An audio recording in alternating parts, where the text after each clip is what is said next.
Well, welcome to the College of Complexes. This is our 359th meeting since we started in 2009. We put a different speaker on every week, every subject. We're required to take a position on an issue or express a point of view. We have to be for or against something. Can you hear me all right? All right. We give our speaker an hour to make a presentation. If they go over an hour, we cut them off. If anybody interrupts the speaker, we remind the interrupter we listen only one fool at a time. It's one of our rules. Then we have questions and answers from the audience, not speakers. Thank you. Then we have remarks, rebuttals. Everybody in the audience that wants to gets 5 minutes at the podium here to respond to what the speaker said, for or against. And our speaker gets the last word, gets the comment, and close the meeting. That's how it works. But before we introduce our speakers, we have time for announcements. So if anybody has announcements, now's the time. I see here somebody who wants to announce it. Whatever you want to announce, come on up here and make your announcement.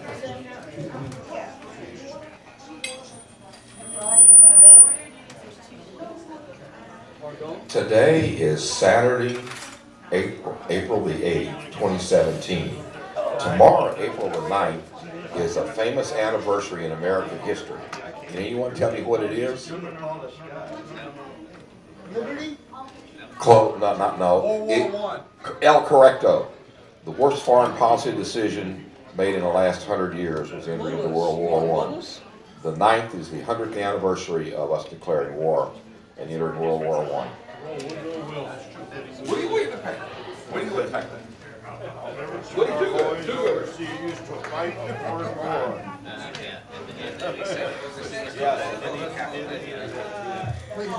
I don't know if everyone's aware that in the Texas Senate on February 28th, the Senate passed this Article 5 Constitutional Convention bill. They call it a Convention of States bill. It's really going to be a constitutional convention. And this week, Stuart's passing this out on the 13th, this Thursday, the House Committee of State and Power Responsibility is meeting, and a lot of us are going down to Austin to testify against this Convention of States, Constitutional Convention, Article 5. Good. Because, what this does is this opens up our Constitution to be totally taken away from us. It's been a 60-year plan. It originally this plan started with the Democrats and Rockefeller. And I'm not blaming any party because both Republicans and Democrats are guilty of this. This is not a Republican and Democrat issue. This is a liberty issue. We all want liberty. But this was designed to take our Constitution away from us. They already have 2 or 3 constitutions already written that is going to take the place of our Constitution. And I say, what's wrong with our Constitution? Nothing's wrong with it. The problem is, as our leaders are not following it, because we the people are not forcing them to follow it, because most people, I hate to say, don't understand what the Constitution is. So if anybody wants to know about going to Austin on Thursday to testify, please see me. I'll email you instructions on what we're going to be doing and all down there. We need as many people as we can to call the Texas reps and tell them to vote no on this in the committee. In fact, tell them to kill the bill in the committee, because the committee can kill a bill and it'll never see the light of day. So, thanks, guys.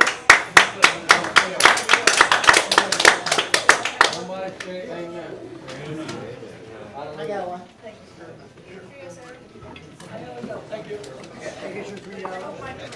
That's in the near future. In the near past, in case you missed it, Chuck Berry died and Don Rickles died. But I'll do my best to take the place of both of them. They're 90. I've got some brochures here from the Fully Informed Jury Association. I know I spoke here once a while back, but I am becoming the state contact. I've got 3 courthouse outreaches going in Texas right now.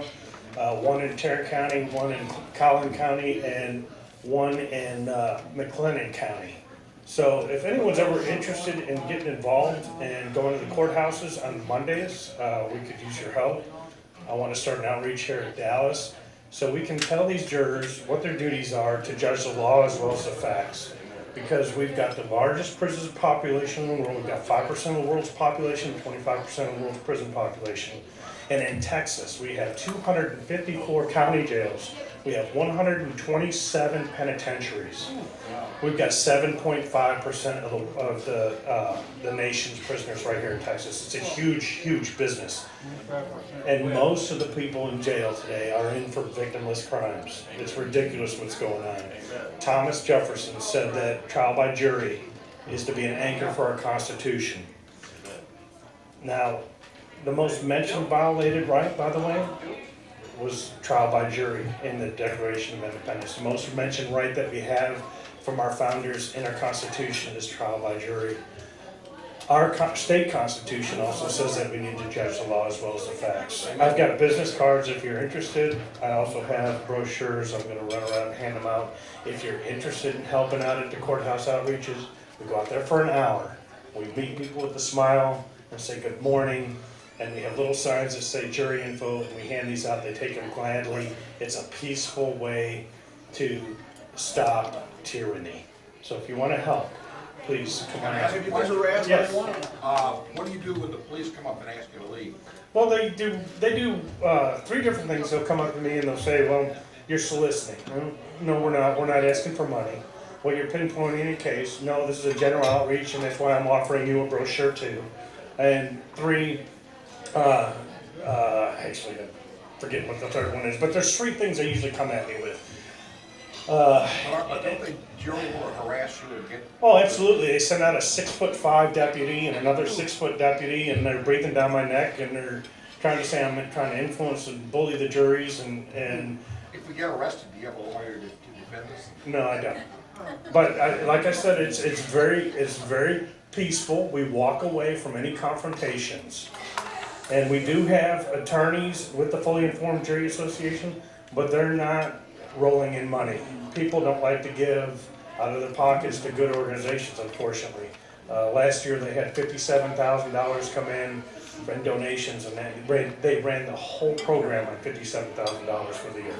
So all my work that I do is complete. Everything comes out of my pocket. So they're backing me. They give me a lot of good advice. I've never been put in a position where we could have been arrested. By the time I'm done talking to deputies, their hearts and minds are changed. And they come back and shake my hand the next week and say, thank you for what you're doing. And that's the whole goal. Amen.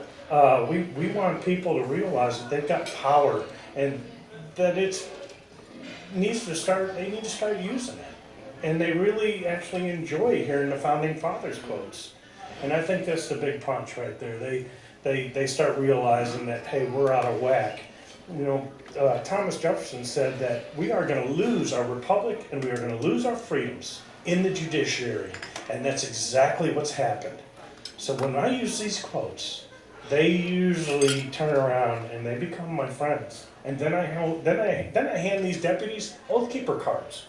Brad's given me, he's part of Oath Keepers, and and they enjoy those too. So I hope they join Oath Keepers, that they'll take their oath seriously and protect us. But if anyone's interested, I'll hand some out.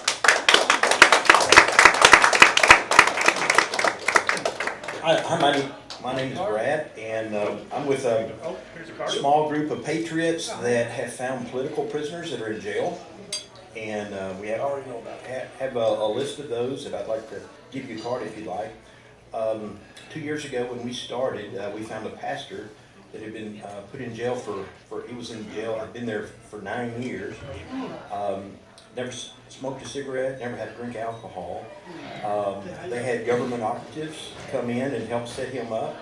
So he's been out a year now, and a lot of that is because of our efforts. Rudy Davis is the guy that's kind of spearheading it, and we just do it through social media. We actually went to Florida to where the hearings were. You couldn't take a pen and paper into the courtroom. You couldn't take a Bible in the court. So we kind of discover how you put good people in jail. So anyway, we're working on a guy right now named Schaefer Cox. At 23 years old, he was a homeschooled, and his dad was a pastor, his grandfather was a pastor. He ran for local Congress there. He got 33% of the vote as a 23-year-old kid.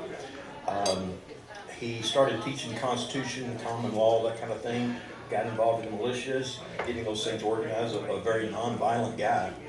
And he's in jail right now for 20 some odd years. So we actually buy the court transcripts and we expose one of the things they got him on like 10 federal accounts, right? One of the accounts was you can go to the Army Navy store and buy here in Texas or a gun show, buy a grenade, a fake grenade, right, for a paperweight. They found a bunch of those in his garage, and of course that's what they showed the jury. Is like, look at this guy, he's crazy. Look at these grenades, you know, they're paperweights.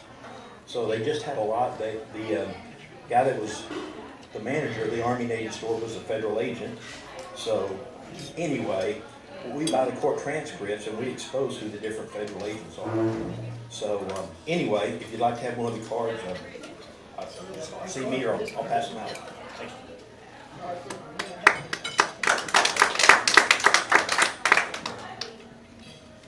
Yeah.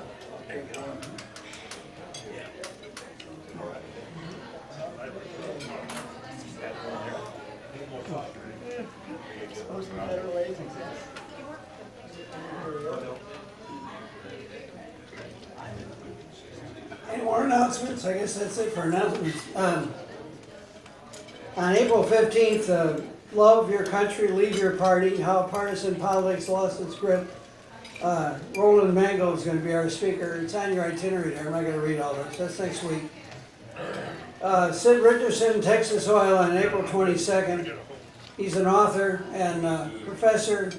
He's going to talk about his latest book, and he'll bring books for those who wish to purchase. Saying that's on the itinerary also. On April 29th. Drug war, how we got in this mess, and vested interests that keep us here. Suzanne Wells, who's sitting right here, she'll be our speaker, and she's going to talk about that. I'm not going to read all this. It's all on your itinerary. You can look it over. And it should be good. Well, tonight we have author and researcher Pat O'Connell. She can talk about how are Ruby Ridge, Waco, and Vince Foster connected, and why should we care. She will reveal disturbing connections between the murder of members of small survivalist family and a small survivalist family in Ruby Ridge, Idaho, by federal agents in 1992, and the murders just 6 months later of 82 Branch Davidians in Waco. She will lay out the facts as revealed in both the trial and the Congressional investigation of Brandy Weaver, whose son and wife were killed by agents, and in the Waco trial. She will reveal how her own research into these events led unexpectedly to the questionable suicide of Deputy White House Counsel Vince Foster just 3 months after Waco siege ended. And finally, she will explain why these tragedies and their implications still matter today, some 25 years later. So without further ado, please give a very, very warm welcome to Pat O'Connell.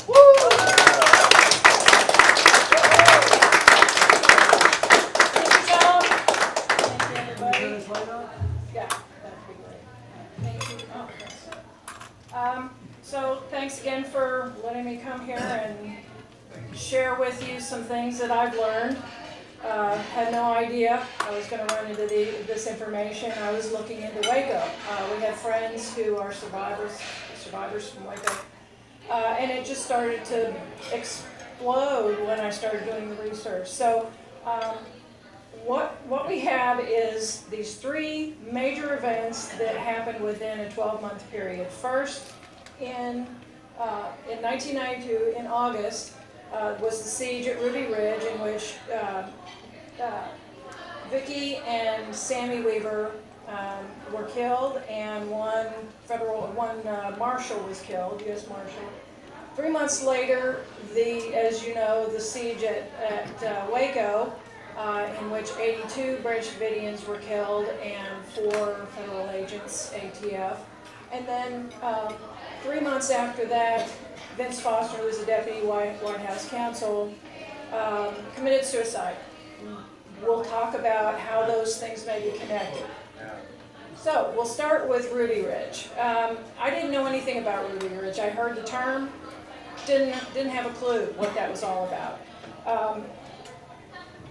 Randy Weaver and his family moved to this little mountain in Idaho because they didn't trust the government. They wanted to do things their own way. They built a little rough cabin and homeschooled their kids. They couldn't homeschool their kids the way they wanted to in, I believe they were in Iowa. So they came here. They had a friend, Kevin Harris, who was living with them. He was in his early 20s. He became like a member of the family, and they were just living a very rough life. They shot wild game. They grew their own food, so they didn't really have very many needs. They lived very simply. So in I can't see my computer well.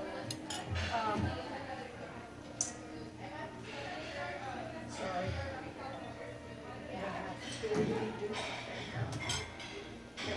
Let me do this. Okay. During the period of 1996 to 91, to 86 to 91, this is not working.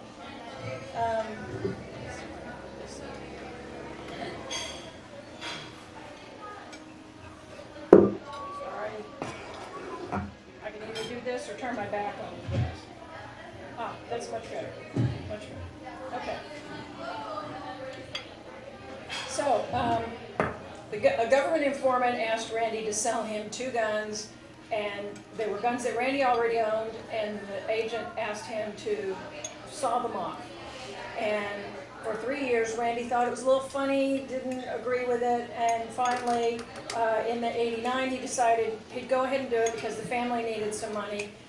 Now, when he sold these guns, they were too short to be legally used without being registered. But registered, they were legal in Idaho. So this agent asked Randy to infiltrate the Aryan Nations community, which was near where they lived, and Randy refused. So when Randy refused, now the ATF files gun charges against Randy, and they said that he was a bank robber and he had a criminal conviction, which was a complete lie. Randy was jailed and released on bail, and then the trial was set for February 19th. Well, on the 20th of February, there was a warrant issued for Randy for failure to appear in court. Now, the judge knew that the letter that was sent to Randy to change the date of his court date from the 19th to the 20th actually said March 20th, not February 20th, and the judge still issued the warrant. So now the marshals, they are the law enforcement arm of the court.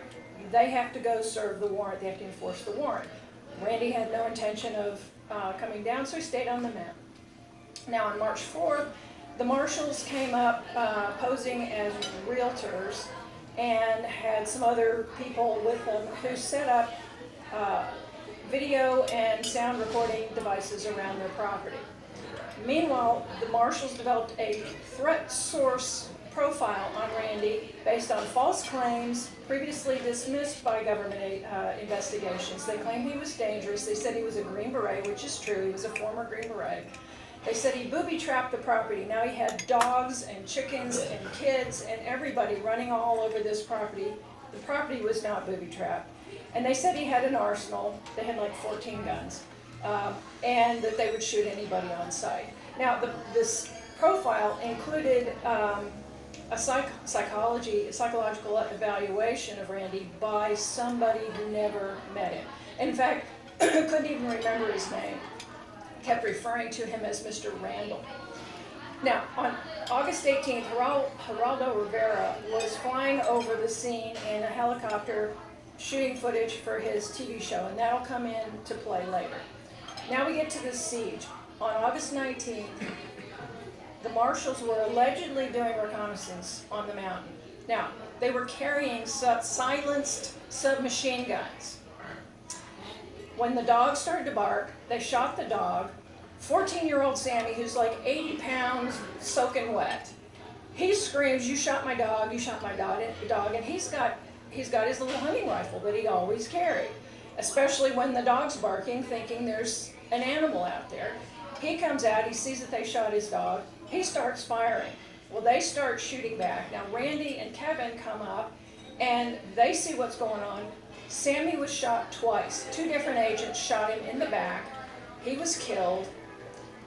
Kevin Harris started shooting wildly as he and Randy were diving for cover, and Kevin shot one of the marshals on August 27th. Oh, then the FBI's elite, what they always say, elite hostage rescue team, or HRT, also called the hurt team, for good reason, by insiders, and they will come into play later on. The hurt team was brought in. Now we have a standoff with 400 lawmen, including 11 snipers for the Weavers. On August 22nd, while she was holding her infant daughter in her arms, Vicki Weaver was shot in the head by sniper Lon Horiuchi through the door, while her 2 other daughters watched. Kevin, who had just run into the door, got hit by the same bullet and fragments of her skull. A week later, Randy and his family surrendered. Now, did we have a fair fight at Ruby Ridge? Look at the picture. We've got 400 law enforcement officers with silenced submachine guns, including 11 snipers, and then we've got these 3 adults who had 14 guns. 1 lawman was killed, and 1 armed mom was killed while holding an infant, a 14-year-old boy, and 1 dog, and both men were wounded. All for a gun that was too short if it wasn't registered. Now, the facts of Ruby Ridge: the original offense was minor, the gun was too short to be not registered, and he failed to appear in court. The Weavers were 3 adults, 2 children, 1 infant with 14 guns, were overwhelmed by 400 heavily armed lawmen. The lawmen claimed Sammy ambushed them. 14 years old, 80 pounds, soaking wet, ambushed them. They claimed the property was booby-trapped, which was ridiculous, and they claimed that the Weavers shot at Geraldo Rivera's helicopter. Now, everybody interviewed said nobody shot at the helicopter, including the pilot of the helicopter, Geraldo Rivera, the agents on the ground. Everybody said there were no shots, and yet the hurt team, FBI hurt team leader, Dick Rogers, went back to the FBI and he said, we need to change the rules of engagement. And he changed the rules of engagement so that they were allowed to shoot any adult on site, no warning. Now, all the other agents on the scene were appalled. They had never seen anything like this. So he changed the rules of engagement. Now the sniper Lon Horiuchi kills Vicki, and he says, oops, that was an accident, I really mean to hit her. Now this is the guy that claimed he could shoot a quarter at 200 yards. But that was an accident. Now, the head of the hurt team, Dick Rogers, he didn't care. He was unapologetic about the death of Vicki Weaver, and he told negotiator Bo Brights, we had to take her out of the equation because we were afraid she would kill her children. There was no evidence whatsoever that would happen. But this is part of a pattern. Then the lawman sent up a robot with a phone, supposedly for them to call in so that they could negotiate. But the robot had a shotgun on it, mounted on it, pointing toward the door. I don't know about you guys, but I would not have gone out there to pick up that phone. So, in the aftermath, at the trial, the marshals admitted they never tried to just go knock on his door and say, you know, hey, we got this warrant, you want to come down, yeah, go to court. They admitted they tampered with evidence. The crime scene photos were actually reenactments. They weren't the actual crime scene photos. The physical evidence had been tampered with, and the prosecutor knew all this, but he didn't tell the defense. At trial, the prosecution withheld documents that could have helped the defense, And when the judge said, you need to send these here, the FBI sent them by fourth-class mail, which took 2 weeks to arrive. The jurors on the case, one of them said an incredible injustice has been done, and another one said the wrong people are on trial. We've seen this before.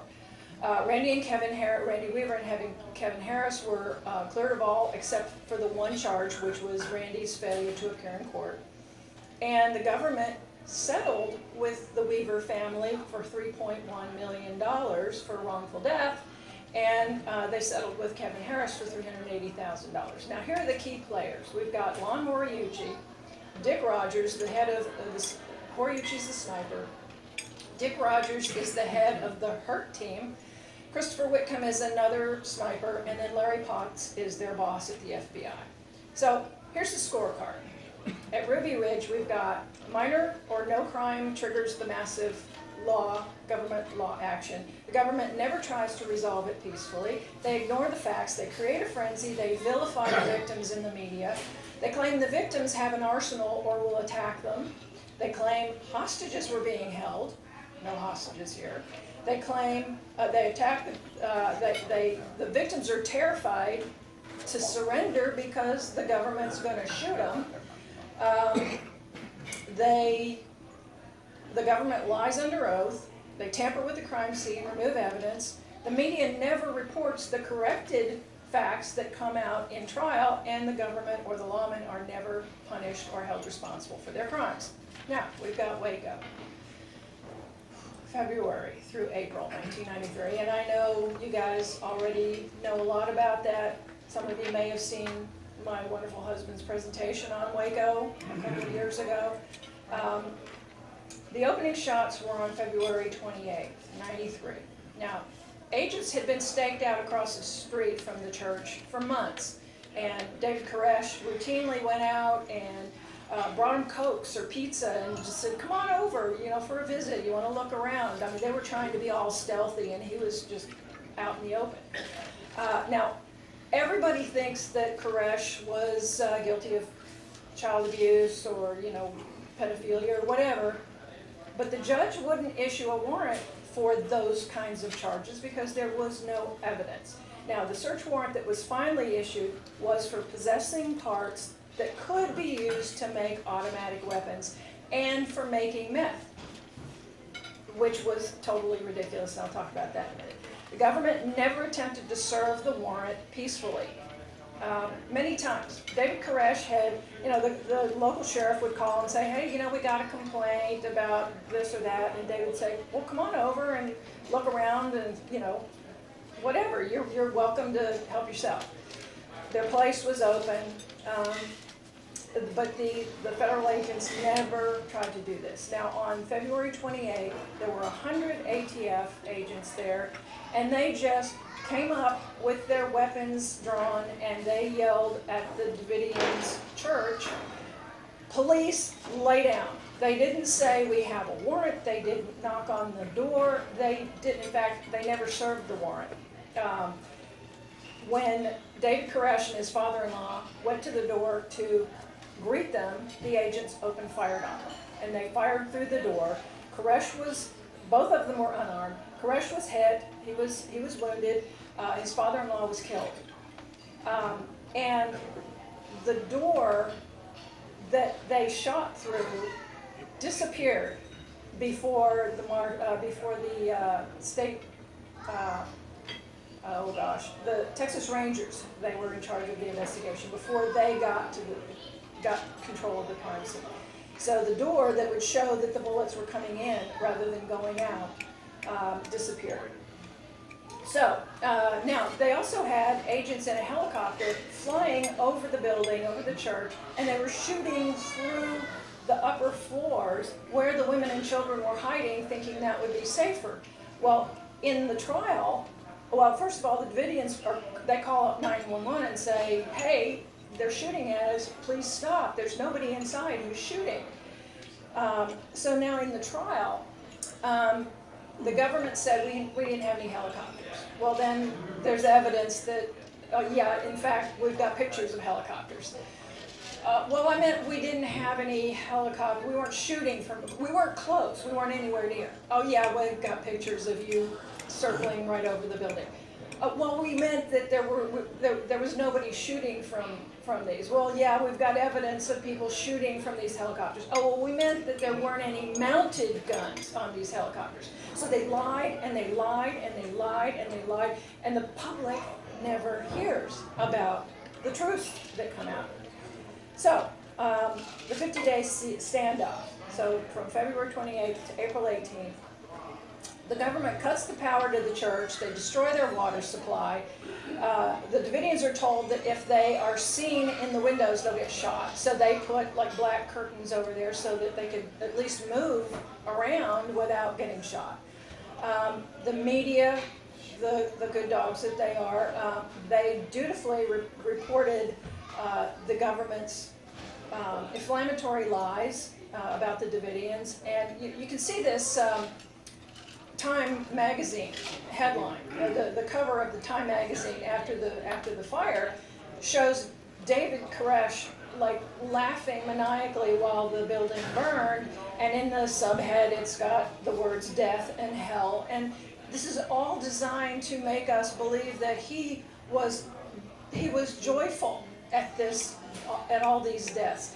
And there's another little clip down at the bottom that shows during the siege, CNN was interviewing Brad Branch, and the caption says, "Imprisoned cult member." Nobody was held prisoner there. It was not a cult. People could come and go as they pleased. And the only reason that they were held hostage was because the government outside were shooting at people who left. They even shot at some people who tried to get back into their families.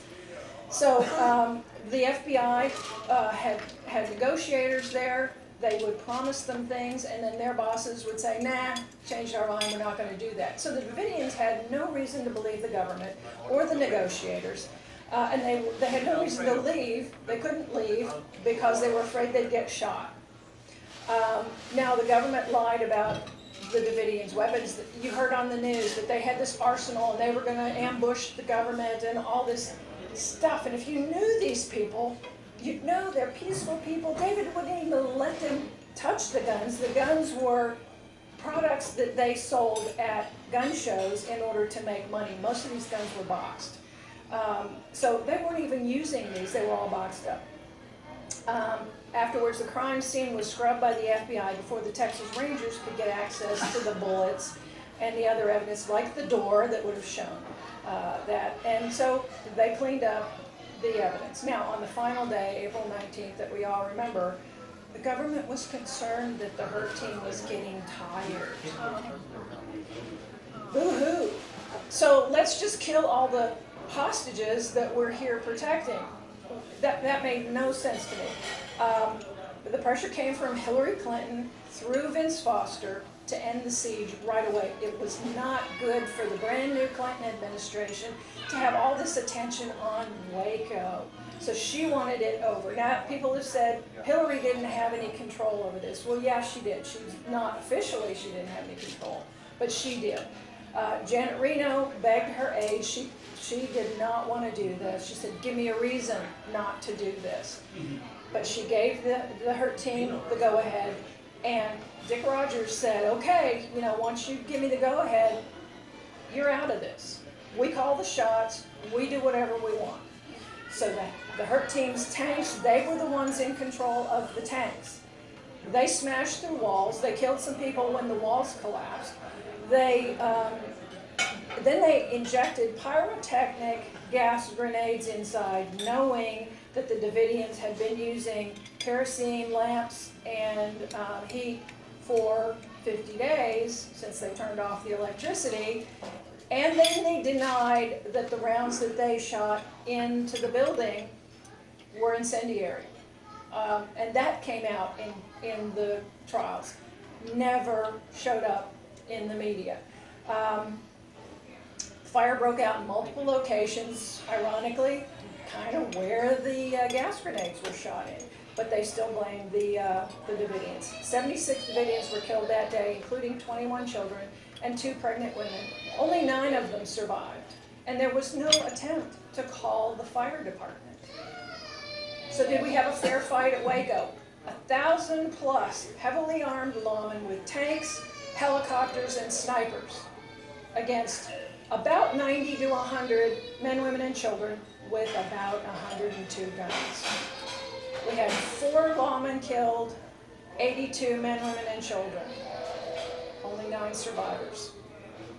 All of this law enforcement, we had Texas Rangers, U.S. Marshals, ATF, FBI, and HRT, the HURT team, hostage rescue team, U.S. military, special forces who were not supposed to be there. It's illegal for them to have been there, but they tell us, well, we were just there in an advisory capacity. And then we had the county sheriffs and deputies. And we had all of this armed force. For what? For alleged possession of parts that could have been made into automatic weapons. Plus, they alleged that they were manufacturing meth to justify military funding under the war on drugs. So they knew that meth charge was baloney. The people who owned the building before them were making meth, but the Davidians never were. So it was all for these people, these horrible, mean, ambushing, terrible people who just wanted to understand God and the Bible a little bit better. And for all his flaws, David Koresh seemed to be able to explain that to them in ways that made sense to them that they had never heard before. And he was a good leader to them. He had them starting businesses and building parts of their building, and they had a good life, and they were never held captive there. All of these people died. 102 guns, and notice the boxes in the back. Most of these guns were boxed up, had never been used. They were for sale. It was a commodity they were selling. Now, key players. Anybody look familiar here? We got Lon Horiuchi, the sniper. We've got Dick Rogers, the head of the HURT team, the hostage rescue team. And we've got Christopher Whitcomb, who's another sniper, and then Larry Potts, their boss. So here's our scorecard for Waco. Minor crime triggers massive law action. Government never tries to resolve it peacefully. They ignore the facts. They create a frenzy. They vilify the victims in the media. They claim the victims had an arsenal and we're going to kill them, we're going to hurt them, whatever. They claim hostages were being held. No hostages. They attack the victims and then blame them for starting it. The victims are afraid to surrender because they're going to die if they do. The government then murders the victims, including the alleged hostages they came there to rescue. They lie under oath. They tamper with the crime scene. They remove evidence. The media never reports the facts that come out in trial, and the lawmen are never punished or held responsible for their crimes. So here's a little summary of what happened after these 2 incidents with these key players. Lon Horiuchi, the sniper, was deployed to Waco 6 months after Ruby Ridge while he was still under investigation for the crimes at Ruby Ridge. In '97, he was charged with involuntary manslaughter in Idaho. The U.S. attorney had the case moved to federal court. In federal court, it was dismissed based on the supremacy clause of the Constitution that grants immunity to federal officers who are operating in the scope of their employment. Well, back in the state of Idaho, they said, okay, well, you dismiss this. We're going to reverse that decision. But the old prosecutor who wanted to bring charges against Horiuchi lost the election. The new guy didn't want to pursue it, so it was dropped. Dick Rogers. He was also deployed to Waco 6 months after Ruby Ridge while he was still under investigation for those crimes. In January '95, he was disciplined for formulating those extreme new rules of engagement for Ruby Ridge that were later deemed to be illegal. It wasn't just an oops, a mistake. you made rules that were illegal, and all he got was a spank on the hand.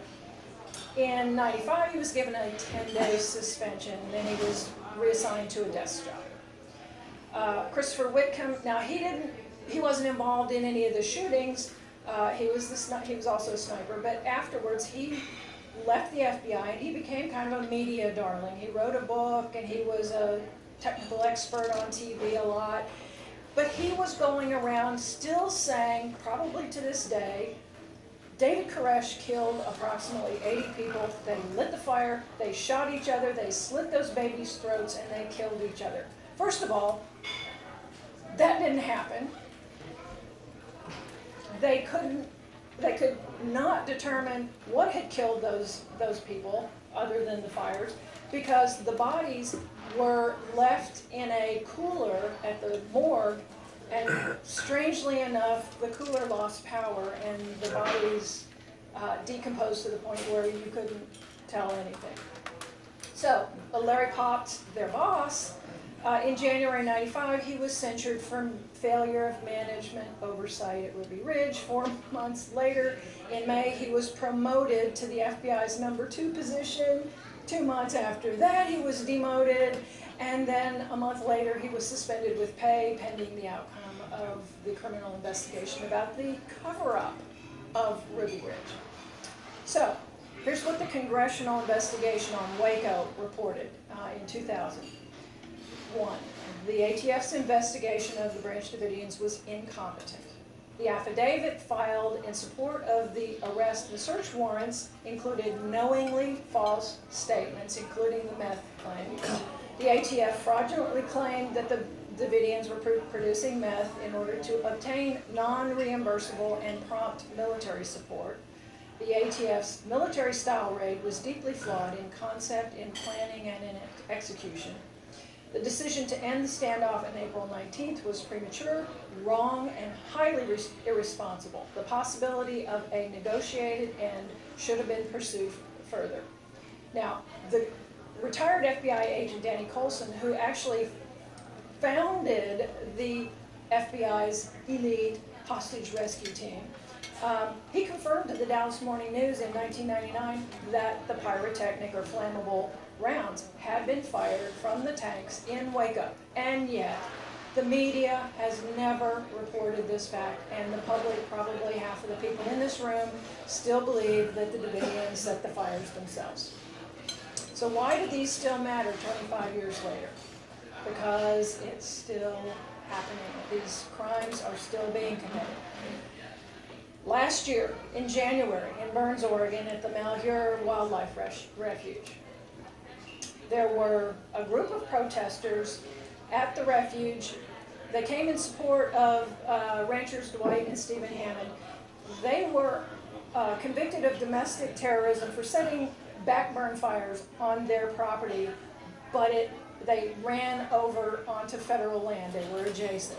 They put the fire out, but they were accused of arson, and they were still charged and arrested, and they served a year in prison and paid a $400 fine, and then they were released. Well, the government didn't like that. They thought that they got off too light, so they appealed the sentences and sent them back to prison for 5 years. Now, the dad, Dwight, was like 76 years old when they sent him back. So this is effectively a life sentence.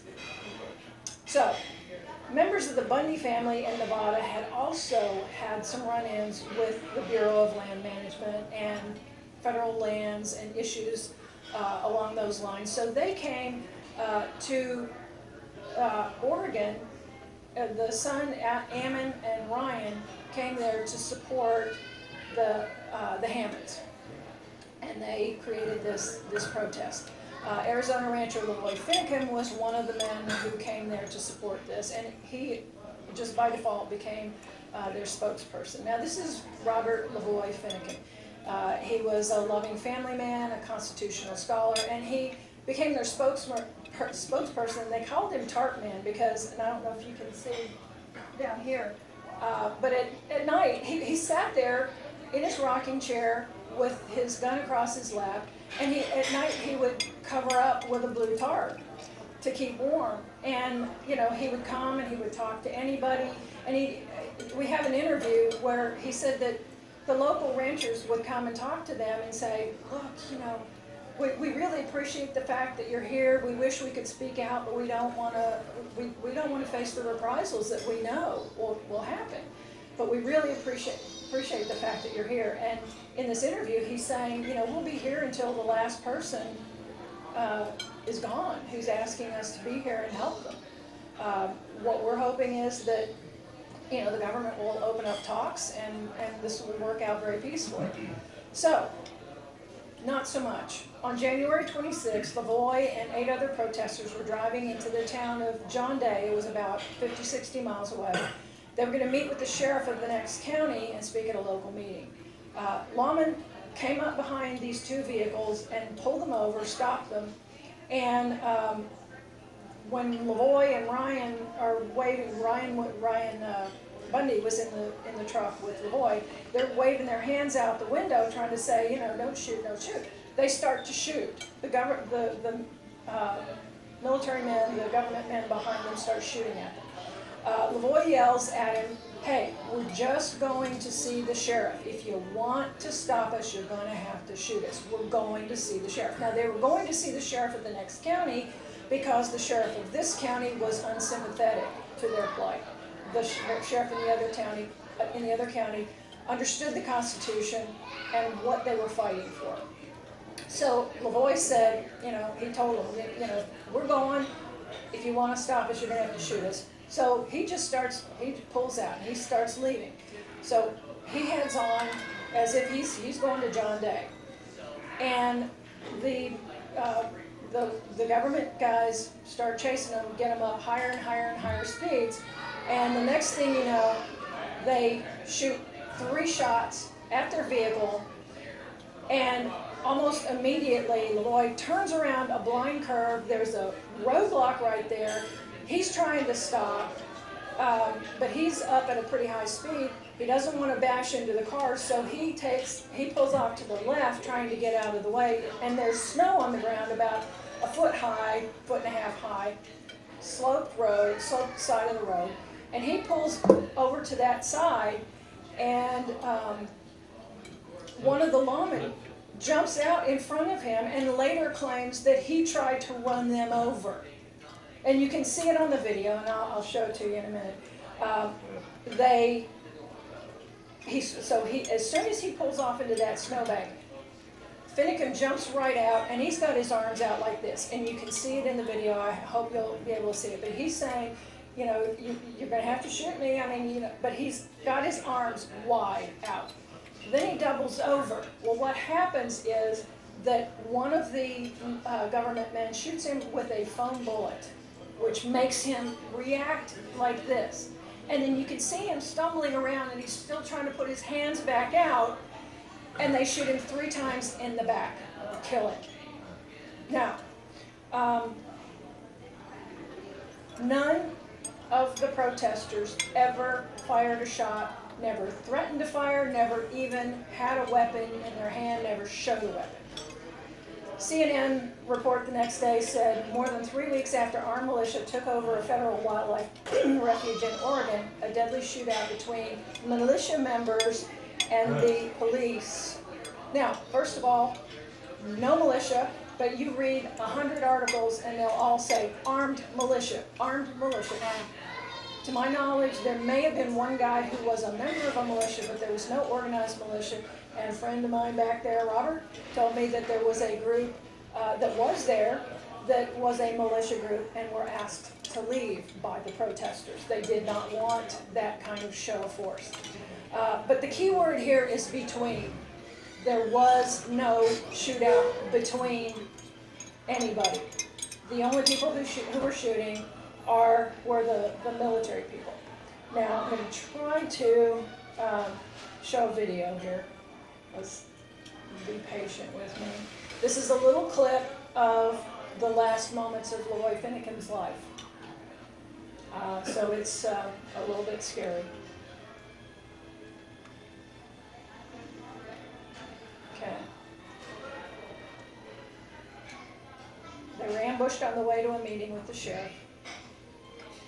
The lawman forced them into a high-speed chase, shot at them, ran them around a blind curve into a roadblock. They fired foam bullets at Finicum as he surrendered. When he doubled over, they shot him 3 times in the back, claimed he was reaching for a gun.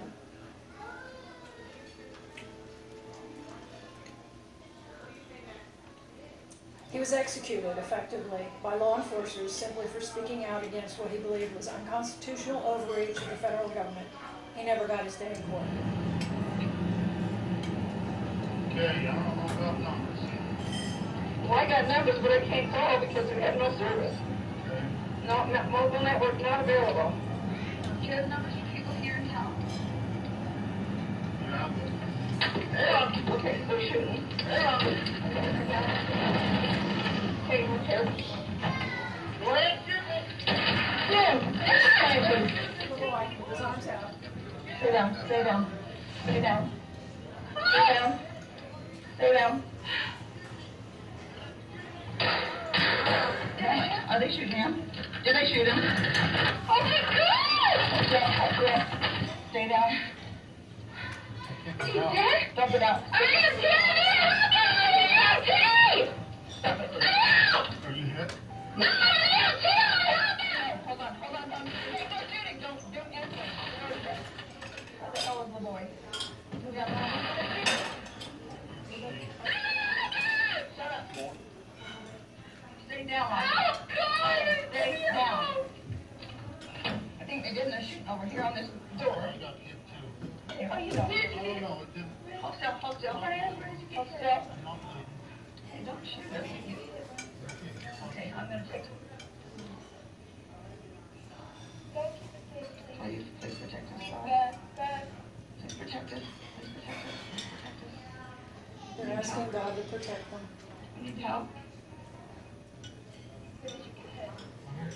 He's got lasers. Keep your head down. Go see the laser. If you see a laser, keep it away from it. Lay on your knee. I don't dare get out because they'll shoot me. Stop! Stop! Please! Stop! No. That's ridiculous. Those are stupid. They ambushed us on the way to John Day. And now they're shooting into our vehicle. And we're hunkered down. We do not have phone service at this location. I'm surrendered! Okay. So after 10 minutes of shooting at those in the truck, gassing them and setting off flashbang grenades, the lawman finally instructed the terrified protesters to exit the truck, which they did. They never fired a shot. So, you can see there was no between in here. And they actually had a couple of guns under the back seat. But again, they never used them, they never showed them. They never threatened anything. So, the agents claimed that LaVoy was reaching for a gun that they later found in his jacket pocket. I have questions about that, but I don't know. Now, he typically, you can see in this picture, he's got a shoulder harness that he wore a gun under his left armpit, and he had a sidearm on his hip. Now, I don't think he had those that day. I think he was probably showing good faith. Why he had this gun in his pocket, which if you look at the crime scene photos, looked like it wasn't inside the pocket as you would put your hand in from the outside. It looked like it was in the lining, stuck in there. He was too smart. He was too accomplished to have done something like that. There's something very strange about that. The investigation, and here we are back to the FBI's hostage rescue team, the HURT team. There were 2 shots. They were on the scene. There were 2 shots that they fired, and then they denied that they fired.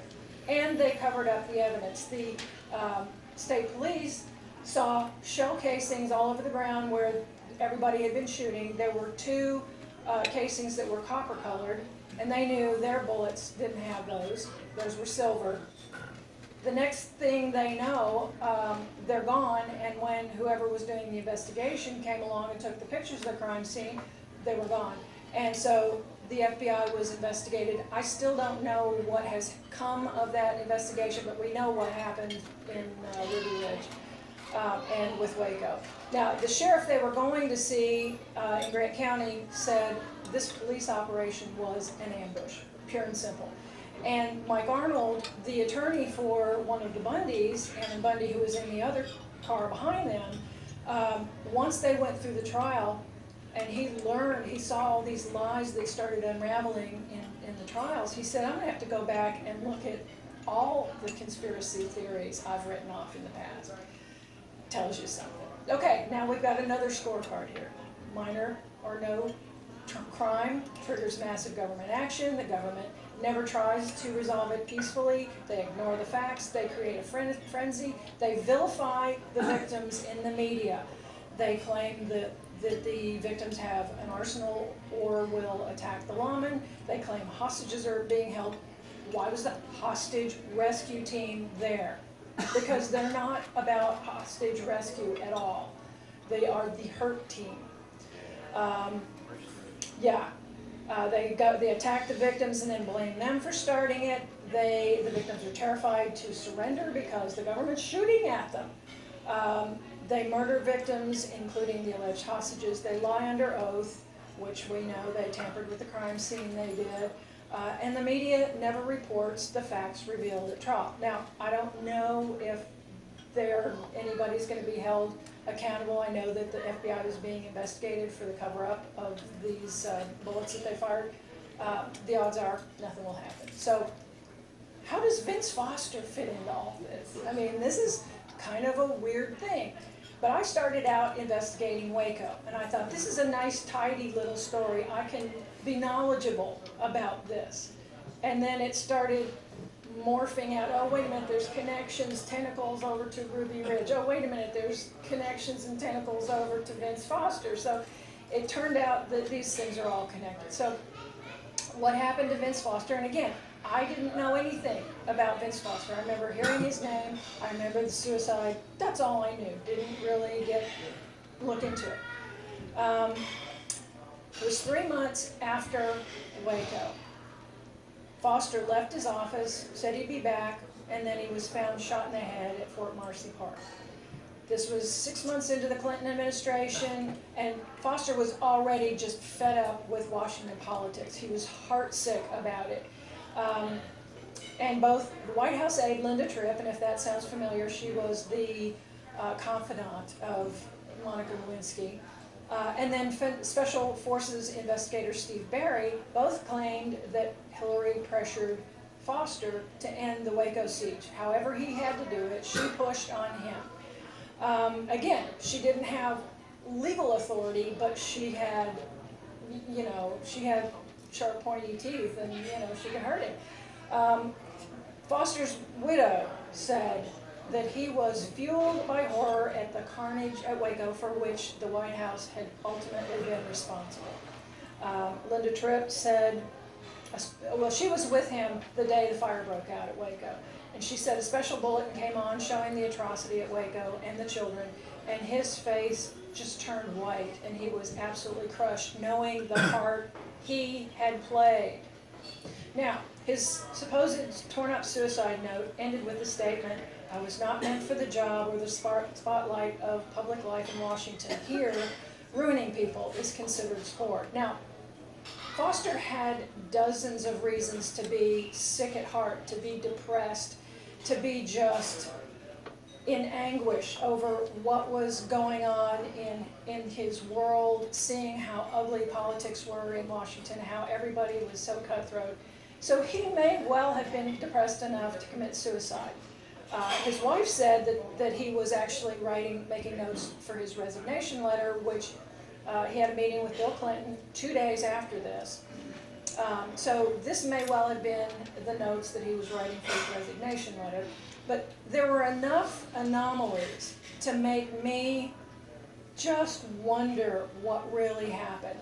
Now, before the White House was officially notified of his death, people in his office were running around boxing up files and taking these boxes, some of them to Hillary, some of them they were shredding. I mean, they were madly getting things out of Foster's office. His boss, Nussbaum, turned his briefcase, he had left his briefcase there, turned his briefcase upside down and shook it, and there was nothing in it. And yet, miraculously, sometime later, the suicide note torn up was found in that same briefcase. His pager memory had been erased. There was no gunshot residue or blood spatter on his hand or his sleeve. Now, he shot himself in the mouth. There's nothing on his hand or his sleeve. No fingerprints on the gun. And I swear, the government says that Foster must have carried the gun to the site where he killed himself, carried it in an oven mitt that was found in his car. Now, did his ghost bring the oven mitt back to the car? I mean, and there obviously no blood spatter on that. Anyway, the bullet was never found. The gun, his widow says was Foster's, was silver. She identified silver gun many times. The gun, I don't know if you can see it, it's black. It's dark blue or black. The crime scene photos show his thumb through the trigger guard. Now, maybe he did that. It just strikes me as a little odd. All the crime scene photos, something happened to them. They didn't come out very well. They were basically destroyed, except for a few Polaroids, which this was one of them. And the witness testimony about the vehicles at the park was blatantly altered in the government reports. I mean, the witnesses said A, and the report wrote down B. The witnesses said C, they wrote down D. And it was so bad, it was so blatant that an attorney for some of the witnesses persuaded the judges to get their actual testimony put into the Ken Starr report as an addendum. Well, Ken Starr was furious. He hated that. He kicked and screamed and did not want this addendum included in his report. So what he did was he published the report, got that out, told everybody about it, published the addendum, never said anything about it. Nobody ever knew anything about the addendum. So what ties all of these events together? I'm saying it's the deep state. Now, you can all, we can debate what deep state is, but in general I'm talking about a kind of a river that continues to flow, that is the power, that doesn't matter who's in office, who's the president. It's big business, banks, and their cronies in the media. And they have the use of organizations like the FBI, the CIA, NSA to get their will done. But they continue. They are in power no matter who we think is in power. Now, those who get the office of president may gain more power. They may gain more money and end up as big fish in that or medium fish in that stream of big business and banking and media. But the bottom line is that the president and the legislators really are not the ones who are in power. Now, there's a quote by a character in Ayn Rand's Atlas Shrugged. He says there's no way to rule innocent men. The only power any government has is the power to crack down on criminals. Well, when there aren't enough criminals, one makes them. One declares so many things to be a crime that it becomes impossible for men to live without breaking laws. Now, we're seeing that more and more and more, that we think we're free, but we can't. We have free speech zones. We have to go into the 3 square feet, in the back 40 if we want to protest presidential speech. Why are they doing this? We looked at the checklist, the scorecards. I don't know why they're doing this, and I'm not going to go through all of these, but this is the question. How does that serve their masters? How does that serve them? The bigger question is, why is this our fault? Because we let the media and the politicians stir us up into a frenzy of anger and fear and divide us and distract us from the real issues that need to be fixed, and because we don't stop them. Now, that sounds like easier said than done. We've got to do something. Why is this our fault? First they came for the socialists, you've probably seen this, and I did not speak out because I was not a socialist. Then they came for the trade unionist, and I did not speak out because I was not a trade unionist. Then they came for the Jews, and I did not speak out because I was not a Jew. Then they came for me, and there was no one left to speak for me. If not now, then when? If not me, then who? If we all abdicate what power we have, and we do have power, then they'll come for us. This was a quote in the Atlantic about the standoff in Oregon. The standoff at Malheur National Wildlife Refuge in Oregon ended almost as well as could be hoped, with the ringleaders as well as Clive and Bundy in jail, the refuge cleared, and only one death, that of Lavoy Finnegan. Now, what we can do, we can speak out against media who says horrible things like that, who promote horrible ideas like that. And we can go to our law enforcement enforcers and we demand that they stop defaulting to force and brutality. We can go to them and tell them, what would we want you to do instead of what you did or what was done? If you were in that same situation, here's what we would want you to do instead. We can get creative. We can go to our local news media and tell them to be real journalists. Be objective.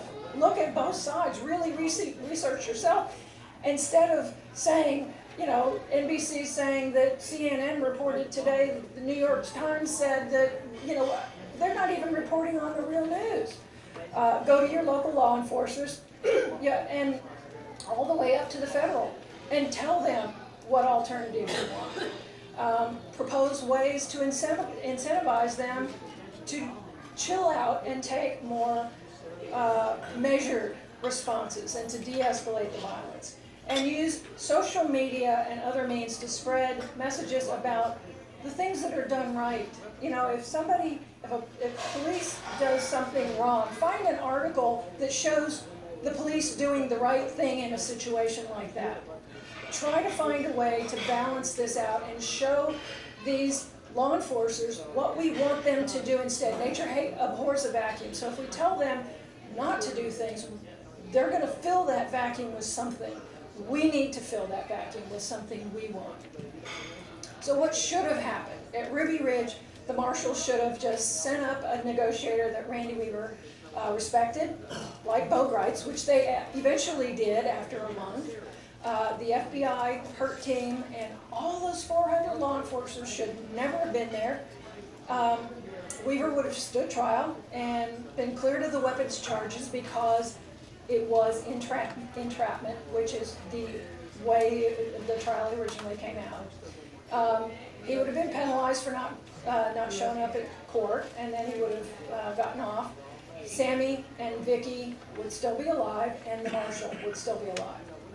What should have happened at Waco? The ATF should have just knocked on the door and served the warrant.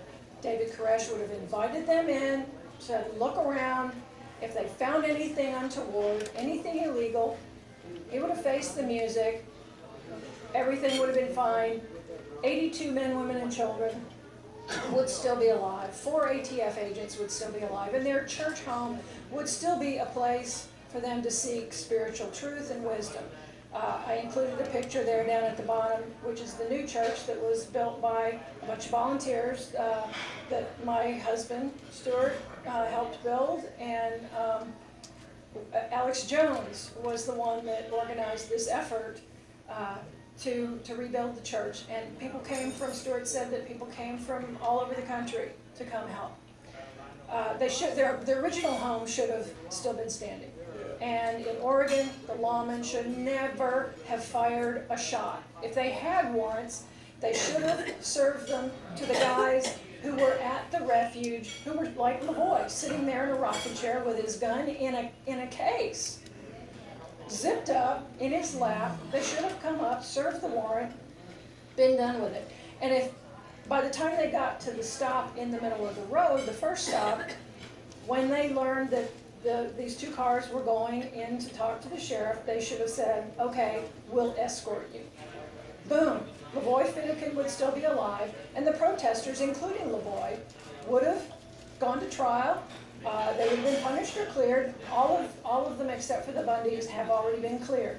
So Lavoy also would have been cleared. So what should we do? Loud slide there.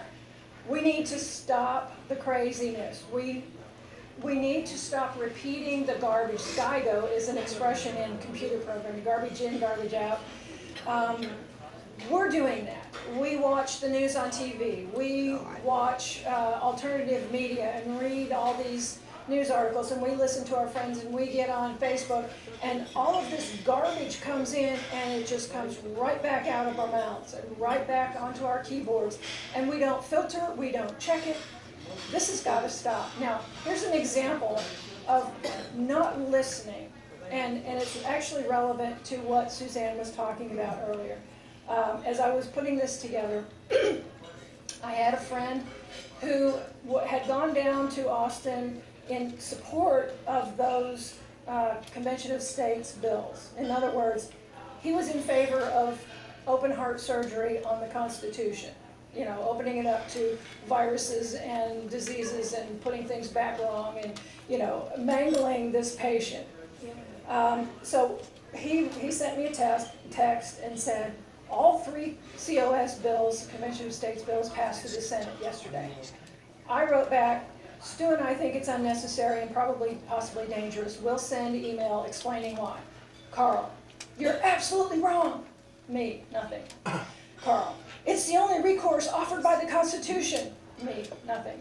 Carl, you can't have a runaway convention when 38 states have to ratify. That's 3/4 of the U.S. The limitations imposed by the proposed amendments and the felony charges for any commissioner that goes beyond the scope of his or her authority. Me, nothing. If you think Congress is going to impose term limits or balance the budget, you're wrong. Me. We'll address those in email. Carl. If I was George Soros, I would put your North Texas group on the payroll. Me. What? Carl. Their efforts will only keep the present condition going. Me. You don't even know what our perspective is or the rationale behind it. Sorry I mentioned anything. So, this is an example of not listening. This is an example of garbage in, garbage out.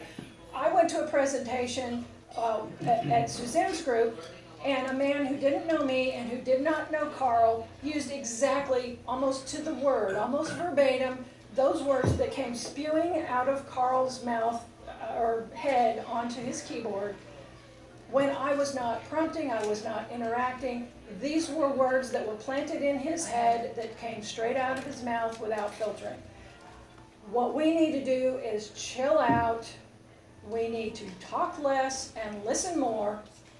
Now, all these relate because in all of these tragic incidents that I talked about, those who died were exercising or attempting to protect their constitutional rights. And this matters and relates because just because the agents of the deep state resort to extreme solutions, like in the situations I've described, execution for minor crimes, it doesn't mean we should do that. We should not resort to extreme solutions.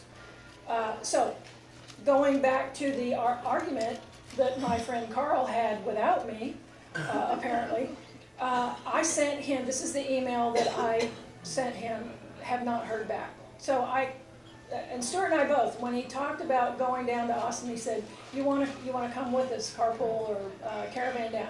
And we both said, you don't need a constitutional amendment to achieve these things you just told us you want.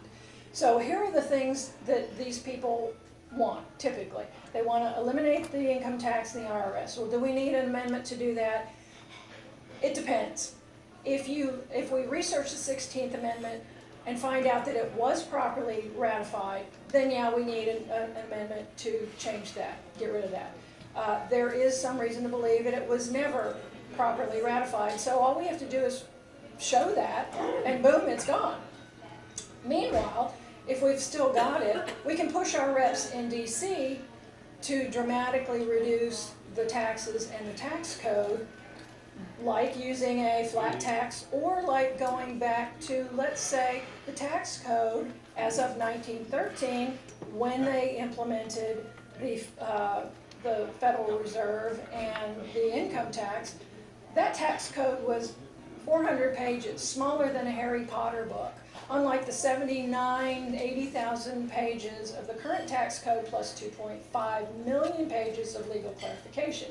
So if we just went back to that book, we'd all be better off. Okay, right to life, they want an amendment for right to life. I say no, we don't need an amendment for that. If you want that, the Fifth Amendment already protects us from being deprived of life, liberty, or property without due process, which the Patriot Act and the NDAA violate, but never mind about that. So abortion really is an issue challenging the limits of the Fifth Amendment. Take that to the courts.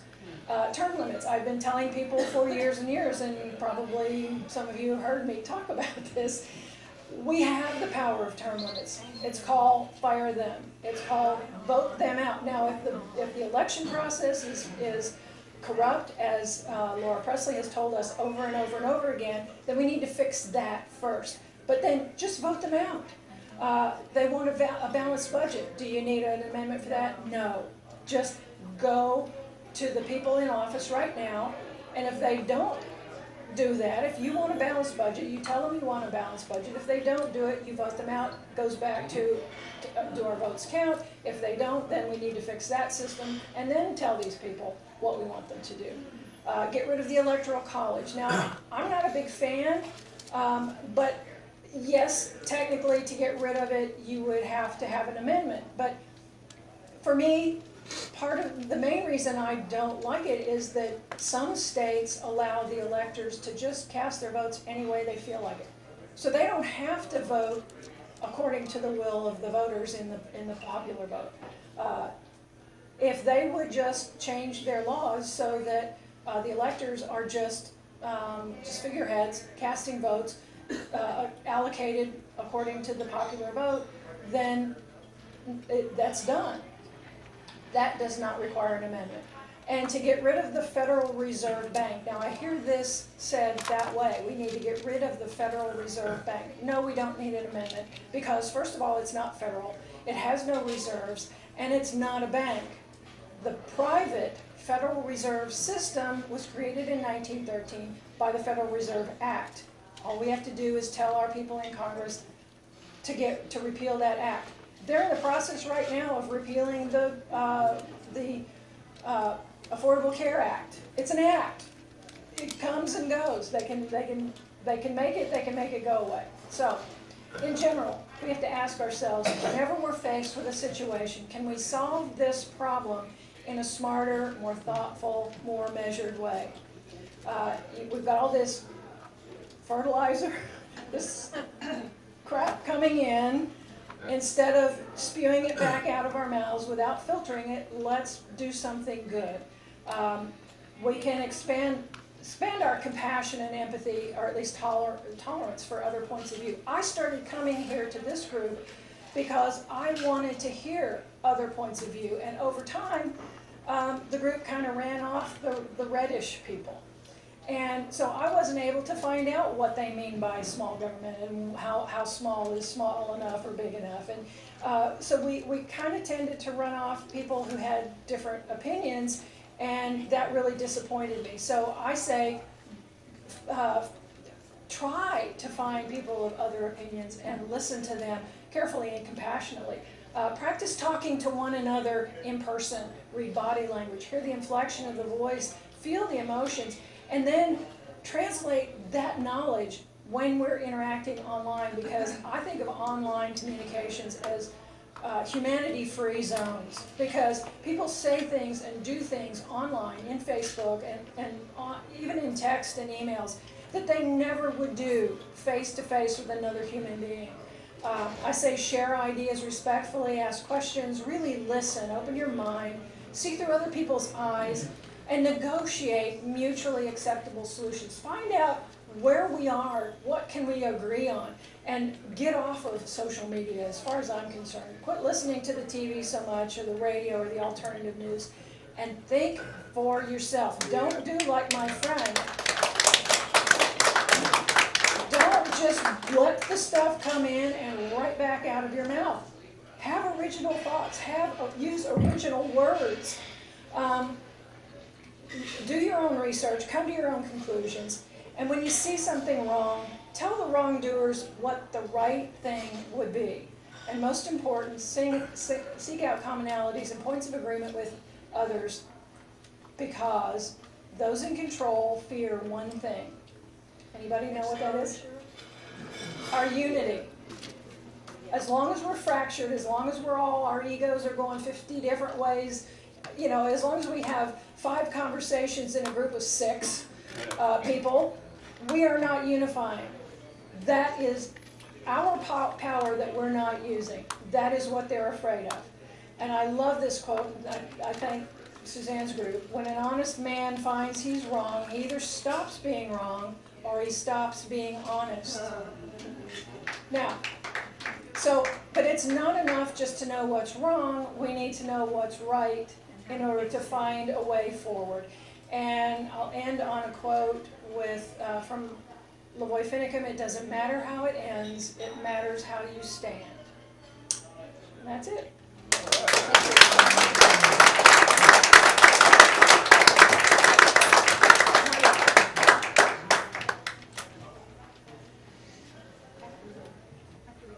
Tom, this one's on.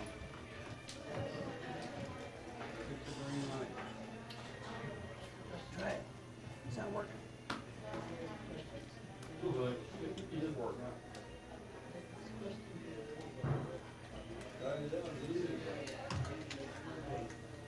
While we're waiting for Tom to make a lot of noise. Okay. It is working, Tom. Okay, it's working. When you say alternative news, exactly what do you mean? Are you talking about places like Infowars and Breitbart and Zero Hedge? Among others, yeah. So you're saying we shouldn't listen to them? I'm saying we should turn them all off in some. So where are you going to get your news from? Go find your own. I mean, what I'm actually saying is that you need to filter whatever you're hearing.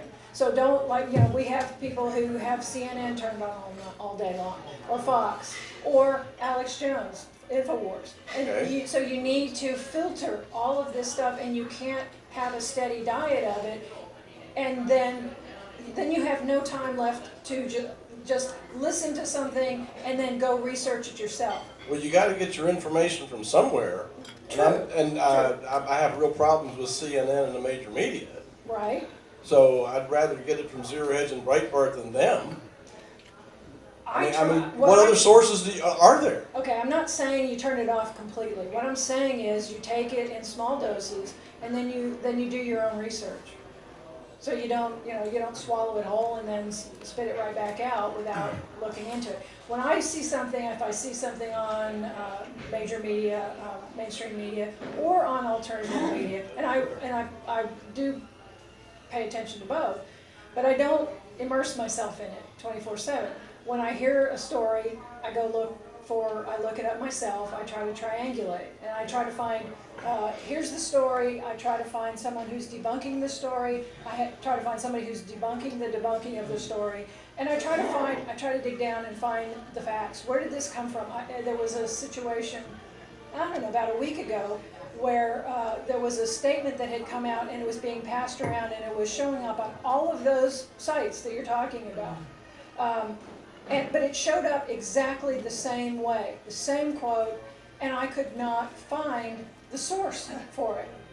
Well, it turned out that the source was, the quote was taken out of context, or I can't remember exactly what it was, but it was something where it wasn't exactly what was being passed around. So that's what I'm saying, is you can't take a steady diet of these things and just take it as gospel truth. You've got to do your own research. And live your life in the meantime. Exactly. I'd just like to expand on that slightly.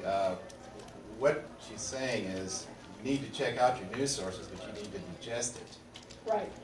And because you can suffer from information overload, which is kind of a weapon against yourself. Yes. And become overwhelmed. And I believe that that is part of the propaganda machine, which is to overload us. You know, Stuart and I call them squirrels. You know, okay, you get news about something that might be meaningful that won't show up in the mainstream media.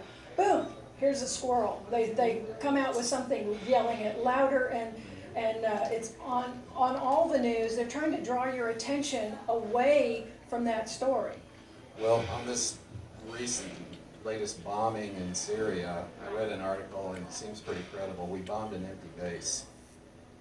There was a small amount of casualties, but they had told Syria and Russia that we were going to do it ahead of time. So what is this? So what kind of game is this? This is right. But you know, if you think about it, if they're just trying to keep us from noticing what they're doing, or keep us from unifying, all they have to do is squirrel, squirrel, squirrel, war. You know, that actually got Congress unified. That, you know, we're going to war. What's wrong with that picture? Who does that serve? What's the cui bono there? Who benefits? Deep state. Anybody? I got a lighted candle.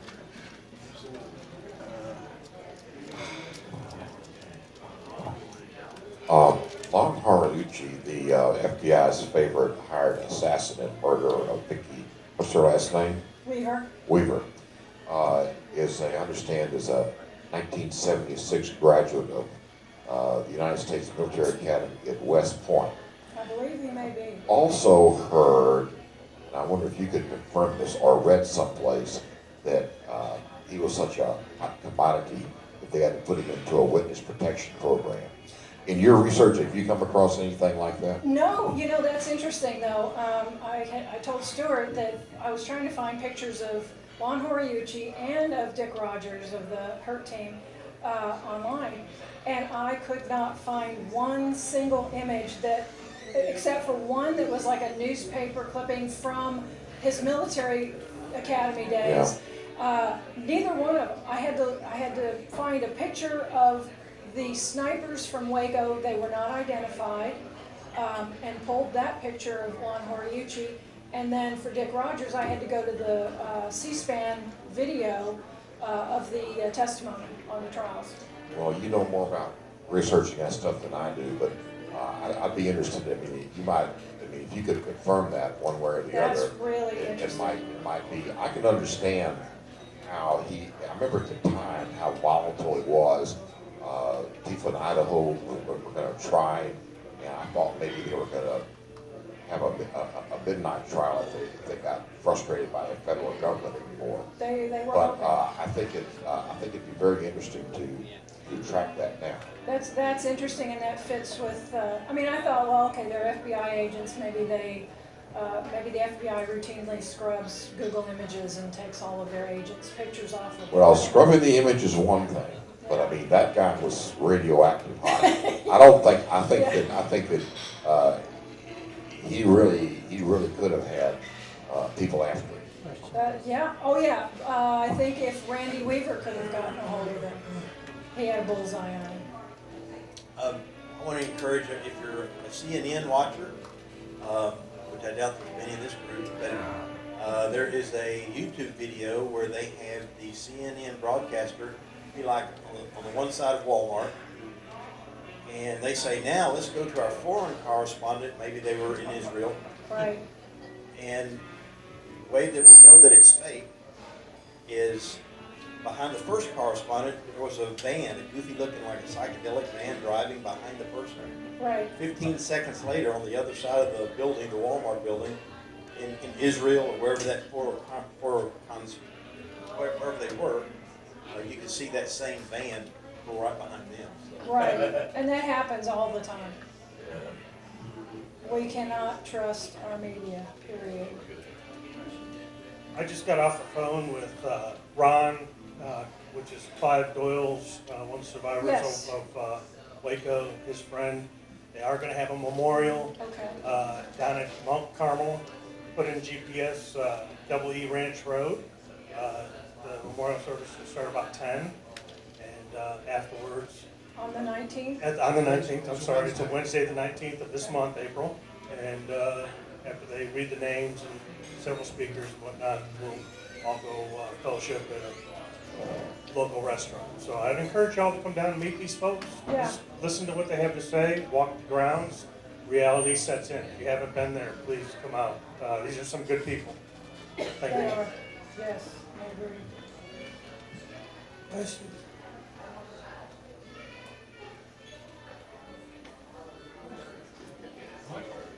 Actually, not so much of a question. First of all, Pat, thank you for the invitation out here. Can you talk straight into the Yeah, mic? There you okay, go. I'm sorry. Thank you for the invitation out here. I don't know why this wasn't on your presentation, but if you look on YouTube, look up 1993 Waco siege, tank with flamethrower. You can clearly see flames coming out of the turret of the tank, crashing into that building, coming out with flames clearly coming out of the tank turret. The government started that fire, and this was caught on footage by a news camera, by journalists. I don't know why it wasn't like capitalized on in the media, but for some reason they didn't really feel it was that important to harp on that. No, they buried everything. Yeah, they did. They were told what to say, and they said it. Yeah. Also, when you're watching the news, any sort of news, understand what the news is designed to do is to keep you distracted from what's really going on, to keep you living in fear. And also the bombing that happened in Syria, I've been seeing all over Facebook. People are posting that it was the gassing of the innocent civilians was caused by rebels. That the rebels did it in order to make the Syrian government look bad, which they did supposedly in 93 or something, or 2003. 2013. That's when it originally it happened. Question. I'm sorry. Oh no, that's fine. Thank you. Thanks for coming. Later. Tom's behind you. Tom.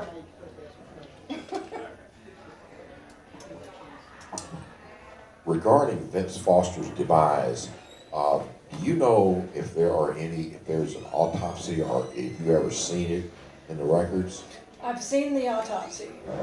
Were there any shots to the back of the head? It's unclear. I've heard those rumors, but the autopsy makes it sound like there was just the one shot in his mouth. Yeah, I've just recently heard that, and I think that's an example of perhaps misinformation. Well, and It's with going around. It doesn't help us any. with Lavoy Finicum, there was a rumor going around that he was shot 9 times. Well, I looked at his autopsy report, and it shows 3 shots in the back. 2 different guys shot him, and that there was a bruise, like somewhere in his chest, but it was not a gunshot wound, and that was probably the foam bullet that caused him to double over.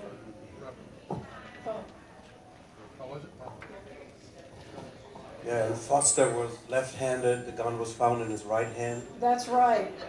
He Yes. had been dragged from one location to another. They Now, I had- could not find that. Yeah, Yeah. I read about it, and it was covered up. So. Yeah, it's odd enough, there are enough oddities to make you wonder what really happened. And Pat, this is just a brief statement, it's not a question, but I saw Lavoy Finicum's daughter last week. Yes. And you were there too, and she said that the agents were actually in the trees also. We Right. never heard that, but the agents were in the trees, and she was saying, how often do you get stopped by police officers or law enforcement and have people hanging out in the Right. trees to shoot you? Exactly.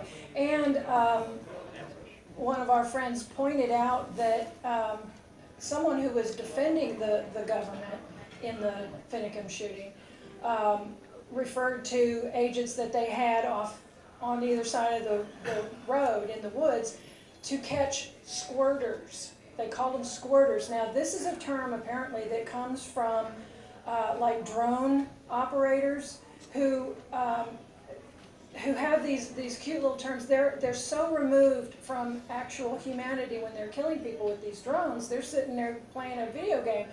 They have this term that there are people who are off to the side. They're going to shoot like a group of people that are in the town square, and some people, squirters, are going to get away, so other snipers or other drones are going to have to shoot them. And there's a thing called predator porn, where these drone guys start sharing the worst of their kills and their little exploits. So that was something, but they used that term in Oregon. Concerning the income tax, are you aware of Pete Henderson and his book, Cracking the Code? No. I would suggest that anybody who's interested in dealing with the income tax, get that book, Cracking the Code. His website is losthorizons.com. He read the entire Internal Revenue Code and determined that it's actually legal and that no normal American with a regular job owes income tax. So if you're interested in dealing with that, get the book. Yeah, And I what's believe your it. question, Ken? Well, I just want to know if you were aware of that. That's Yeah. a good plug. No. Is that it? No questions? Okay, I want, before I sit down, I want to ask, show of hands, how many people in this room think we should enforce the Constitution?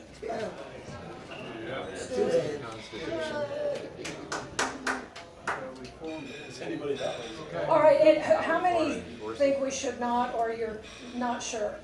Anybody? Okay, I had done a talk like a year or two ago, and I had a checklist, and I was trying to find out what we all agree on. And I had a list of some things that I thought were mom and apple pie, including enforce the Constitution. And a bunch of people, they checked off some of these other things, but they did not check off enforce the Constitution. So I was just kind of curious. Another question, Tom? One more question.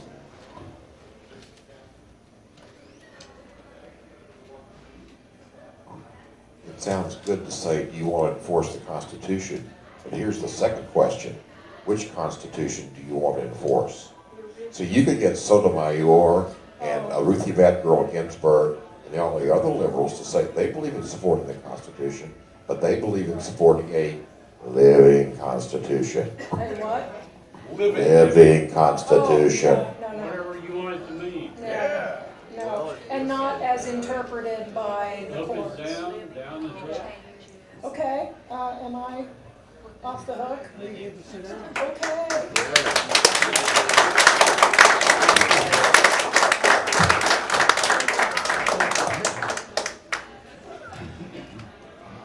Okay, now it's your turn to talk, so whoever wants to get up here first, come on up here, there's chairs right here.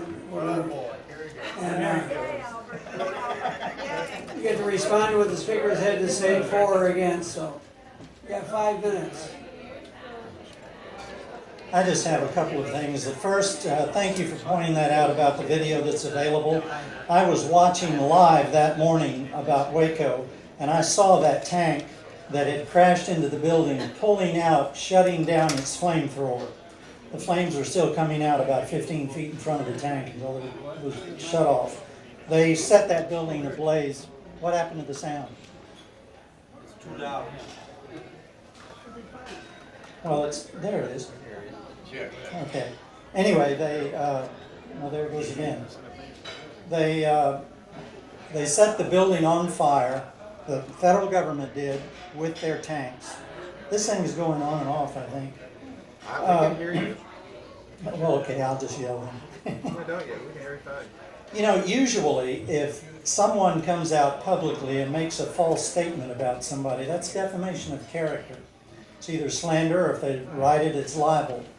G. Gordon Liddy, when he had his radio program in Washington, D.C., I was listening to it live one time driving in the car, and he stated on that live program that Vince Foster was murdered in a safe house in Washington, D.C., rented by Hillary Clinton.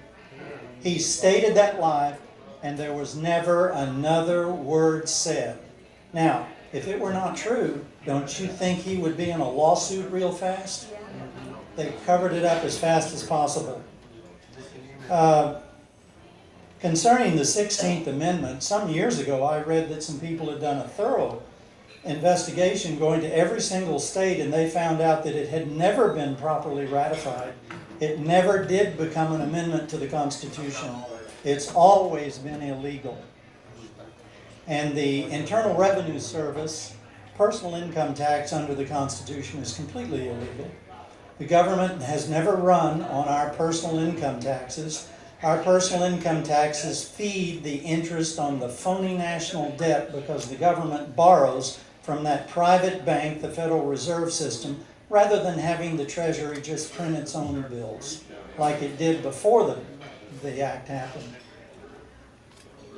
And the Internal Revenue Service is the collection agency for the interest on that phony debt. Concerning vote counting, I don't think we will have free elections again in this country until we get rid completely of the electronic vote rigging machines. Anybody who knows anything about computers knows how easy it is to rig those things. And I think one of the major manufacturers, Diebold, has made the comment, I've heard this, that from the computer screens in his bedroom, he can control the outcomes on these machines. And up in Ohio one year, there was some guy who flew in from Canada, got a cab from the airport, came into where this whole bank of vote rigging machines were, stuck a disc in one of them, let it be there for a little while, pulled it out, and then flew back to Canada. Concerning honesty in the media, don't look to American media for honesty. Frankly, I find RT Today, Russia Today, to be more accurate on so many things and more unbiased than American news media. Also, when this so-called revolution in Ukraine happened, which was really the United States and NATO nations sponsoring that, we had our Blackwater thugs in there. What happened there was that Yanukovych was the duly elected president of Ukraine. And he was negotiating with the EU for the bailout after the banking collapse, but Russia came along and offered a better deal, so he turned his attention to there. That's when the so-called revolution happened. And we were blaming in our news media the Russians for having given the rebels missiles that shot down that airliner. Well, rather than saying anything, Russia just produced the pictures of the cockpit area of the crash, showing that it had been riddled with 20mm cannon shells from a jet aircraft, i.e. Ukrainian, and not a missile. And when that was put out on the news, all the talk about their having shot that thing down ceased. Just like there was no more talk about the Vince Foster issue that Liddy mentioned. Look for these things and don't believe everything you hear just because it comes from the source that says the things you like to hear. Because probably the things we all like to hear on both sides, we need to question very deeply because they're capturing us into divided parts. Like I've said here before and like was brought out earlier, we're like roosters in a cockfight. Each one fighting for its life against the other while another guy is out there in the parking lot heating up the broiler to roast the butts of those dead chickens when it's done. Yeah.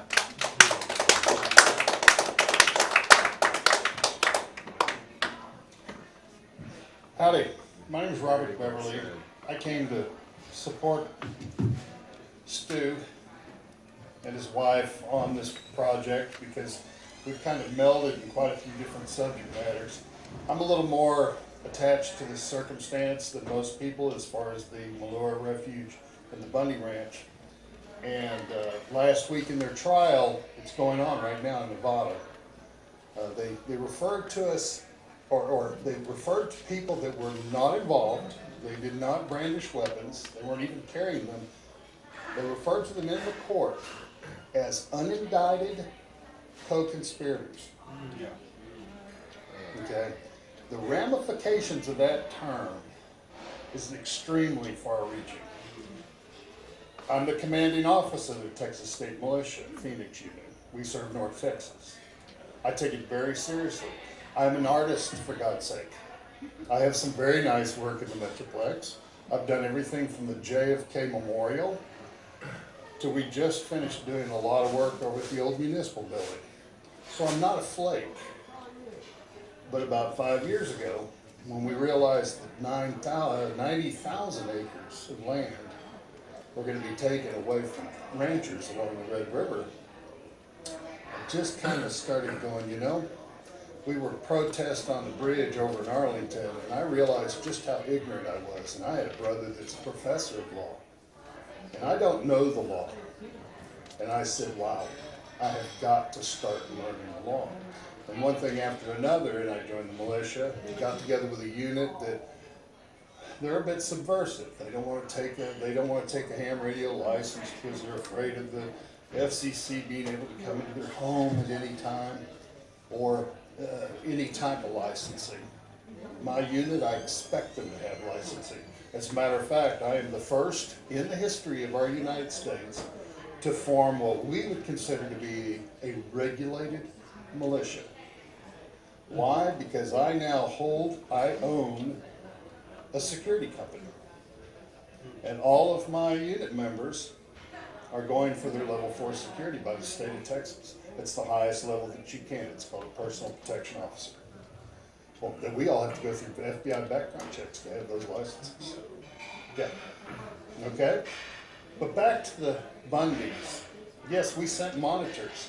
And do you know that it was even brought up in the trial, there were a lot of plants that were placed in there. The FBI is snakes. They have really been underhanded.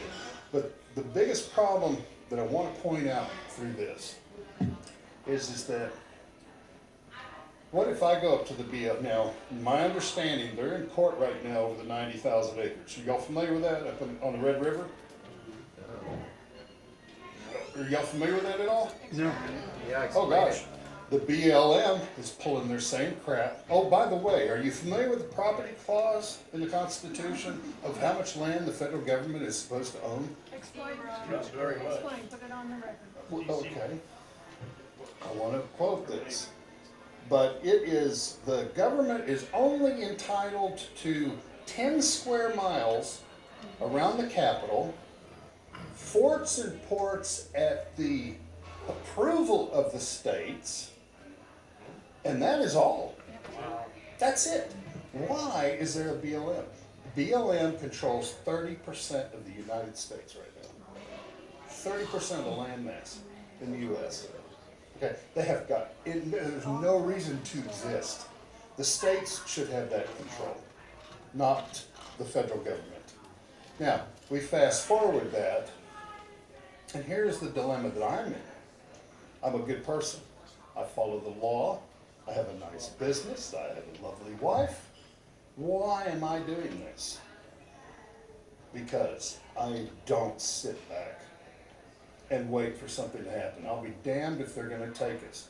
And there's a problem that we are going to encounter in this.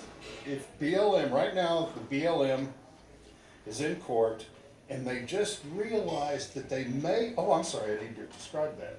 There are 90,000 acres at risk along the Red River because of the erosional line of the river. It has the, what is it called, alluvial shift? But, yeah, well, it's the river has shifted south or north, rather, and they are claiming up to a half a mile inland. I have photos on my phone. You ought to see it. This one gentleman, his name's Jimmy Smith, and he's got a I would say, I don't know, a cliff, sort of, kind of, and it drops about 80 foot down into the bottom where the Red River is. But he's probably a half a mile from where the actual river is, right there, right now, and they want all of that, all the way down this property, which covers about 134 acres for him. But that's just him. There's 90,000 going all the way up as it turns, the Red River turns north into the Panhandle. It's ridiculous. And you're just, last week they determined that they had misjudged their calculations in forming this. These folks have actual deeds given to them by the state of Texas. And what upsets me the most is little baby Bush was the last one to want to join the website, or the lawsuit against the BLM. The TPP in Austin are the ones that started that. It's called the Texas Public Policy Institute on behalf of the ranchers. Paxton jumped right on it. Then the governor, Abbott, jumped on it. And I believe they have been joined to the suit, but I don't even think Bush has, as land commissioner. I don't think he has yet. But anyway, they said that they're going to have to remeasure. And there's a gentleman that's running for land commissioner, can't remember his name, Campbell? And he actually was getting his dissertation was done on this. And it's a compelling argument that he made. And it's just ridiculous what they're trying to do. So I'm going to stand on that. And as a security person, I'm going to sign a contract with those ranchers. So we're going to stand on that land. It's a whole different animal than going up to the Militia Refuge and taking over their lodge, or the Bundys trying to control, to stop the idiots from killing their cattle in Nevada just because Reed wants to sell the property to the Chinese to build a solar farm.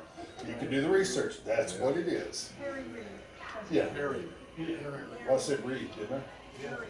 Well, yeah, I don't give him respect. Okay.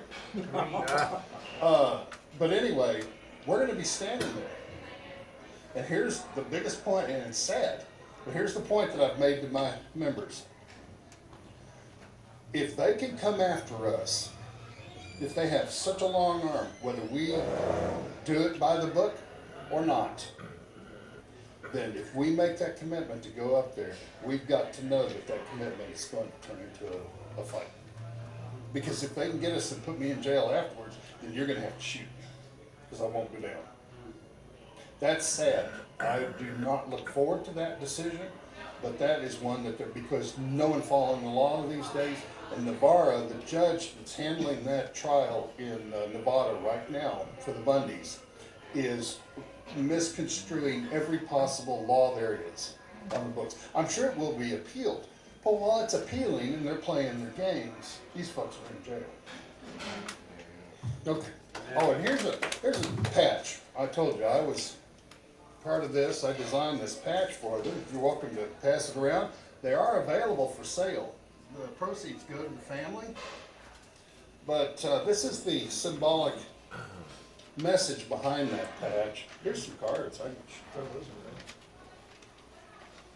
away. The design is a collaboration between myself and another gentleman. It tells the story, one of injustice and oppression. In the upper left quadrant, the brand belonging to the Fennecum Ranch of northern Arizona lies center among a red background, the blood that he shed. A victim of government overreach and a true patriot to the fellow ranchers oppressed by an unconstitutional Bureau of Land Management. He was murdered on January 26, 2016 in Burns, Oregon. It represents the blood he shed in the stand for liberty. The inclusion of the Bundy brand, upper right, is a representative of the Americans who banded together in the cause of liberty against tyranny. The Bundy brand stands for victory over oppression. The Gadsden flag, of course, reminds us of an enduring fight for our freedom or our liberty from oppressive government. The phrase patriot political prisoners is a testament to all the men and women who are charged, incarcerated, awaiting trial, or found guilty for their stance against the oppressive government while exercising their liberty. We're using this. We have it on Facebook. We host auctions and a variety of other functions, and all the proceeds that we create are donated to the last one was, gosh, I think it was the Bundy women. There's like 5 of them with their husbands are in jail right now. So, thank you.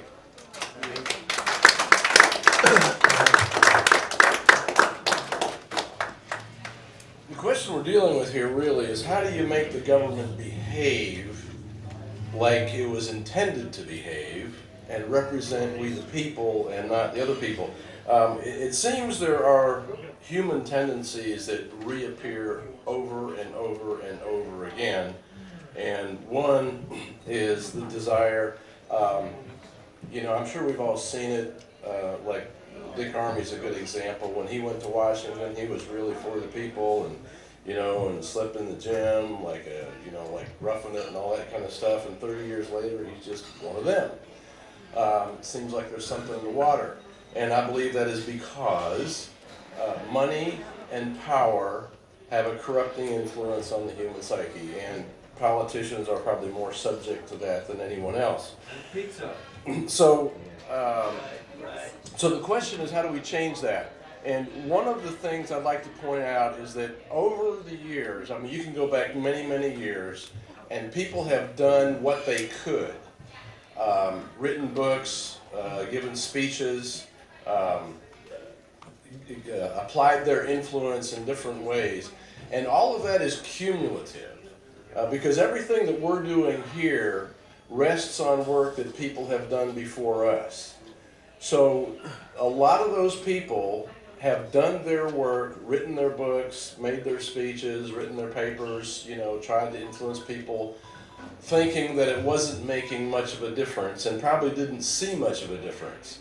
But my point is that instead of saying that I'm just one person and I can't do anything, what we need to do is ask ourselves, what can I do? And even if it's just a little bit, that has an influence. And if all of us do that little bit that we can do, then that has a cumulative influence. And we saw that happen this past year when Donald Trump was elected. Everybody thought Hillary was going to win. That's what all the polls said. And if you look at things around the world, the way things have been set up, everything has been set up as if Hillary was going to win. And when Trump won that election, it completely disrupted all of that. Okay, and that is because there were a lot of people doing what they could to influence that election. And a lot of us had influence. So you can make a difference. You've got to make that difference.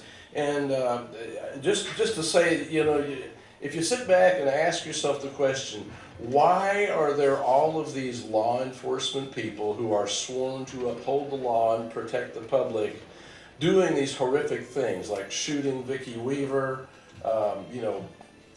killing Branch Davidians, doing really, really rotten things?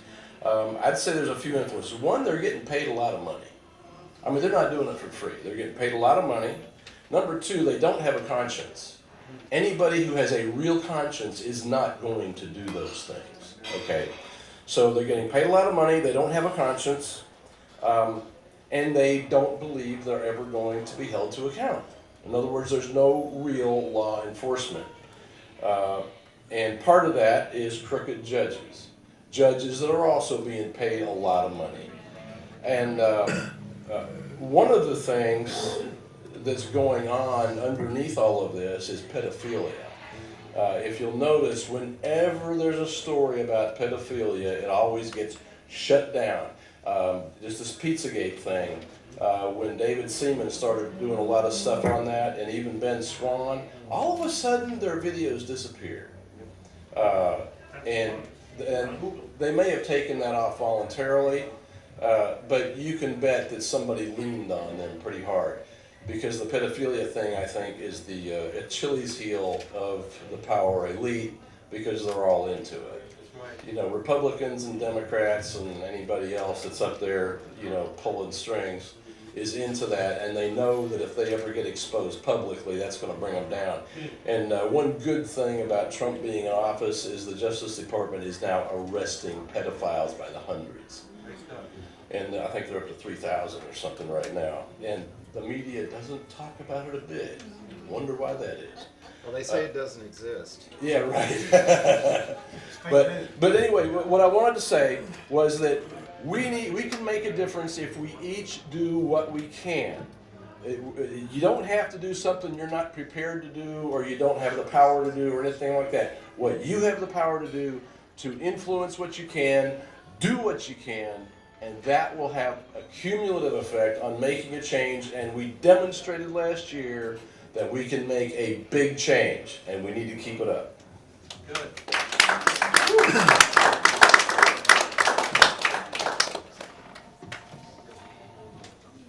Ladies and gentlemen, ask not what your country can do for you, but what can do for you. Yes, all right. I'm here to ask some questions. How many people here have an idea about the big state, the deep state? The steep state, the deep state. Anybody here think that it's the same thing that Pat said? Hands? Everybody thinks it's what Pat said? What did she say? I forget. But I remember I thought it was something different. Explain what you think. Well, basically, the thing we didn't talk about too much was the money involved with and how far back it goes and how influential, how important, and how bad it is. So we've witnessed a lot of things here, facts and speakers, and the corruption is overwhelming. I mean, it's really bad. So, I mean, I'm a human, and part of that is hope springs eternal, but it just seems overwhelming. So really, what can we do? I guess the only thing I could say is try to loosen up your old paradigms, and things are changing. Now we know things that we had no opportunity before because of the internet. And of course, that's being flooded with disinformation and accusations of fake news. Some of it's true, I guess, but as a citizen, a person in society, you have an obligation to get yourself a little educated. And it's a war. I mean, one thing I got to hand to Alex Jones, even though I don't have the total respect for him that a lot of people do, is he came up with the word InfoWars, and I think that's really a big deal. InfoWars is what we're dealing with, and we have to adjust our paradigms. I think when it comes to deep state, to me that's somehow relevant here. The classic example would be JFK being killed. How many people believe the official story of JFK? Anybody here? 2 people believe it? The official Alex Jones version. Right? Well, okay, so the deep state, that's a classic example of things that, nothing to do with our opinions, our elections, our editorials, all this stuff. They just do. They're funded, and they got power. And it actually became pretty much an official thing in the government back right after World War II when the atomic bomb was invented. They came out with something called the COG, continuity of government, because Russia had the bomb, which I think we gave it to them, especially China and Israel and Korea. We gave everybody the bomb. So we had to have these people that love this kind of paradigm. They love the thing of fear and war. And I don't know how long it's going to take for us to evolve out of it, but the first step is to realize they exist. And, well, we got a lot of corruption. I don't know. Stay healthy and happy somehow.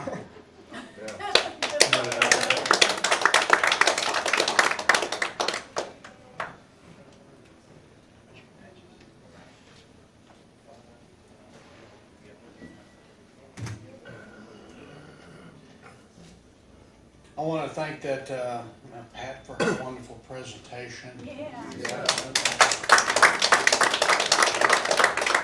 She's okay. I want to. I guess isn't it interesting how every single week we hear the best Congress money can buy? Yeah. I think we hear that every week, don't we? And it's true.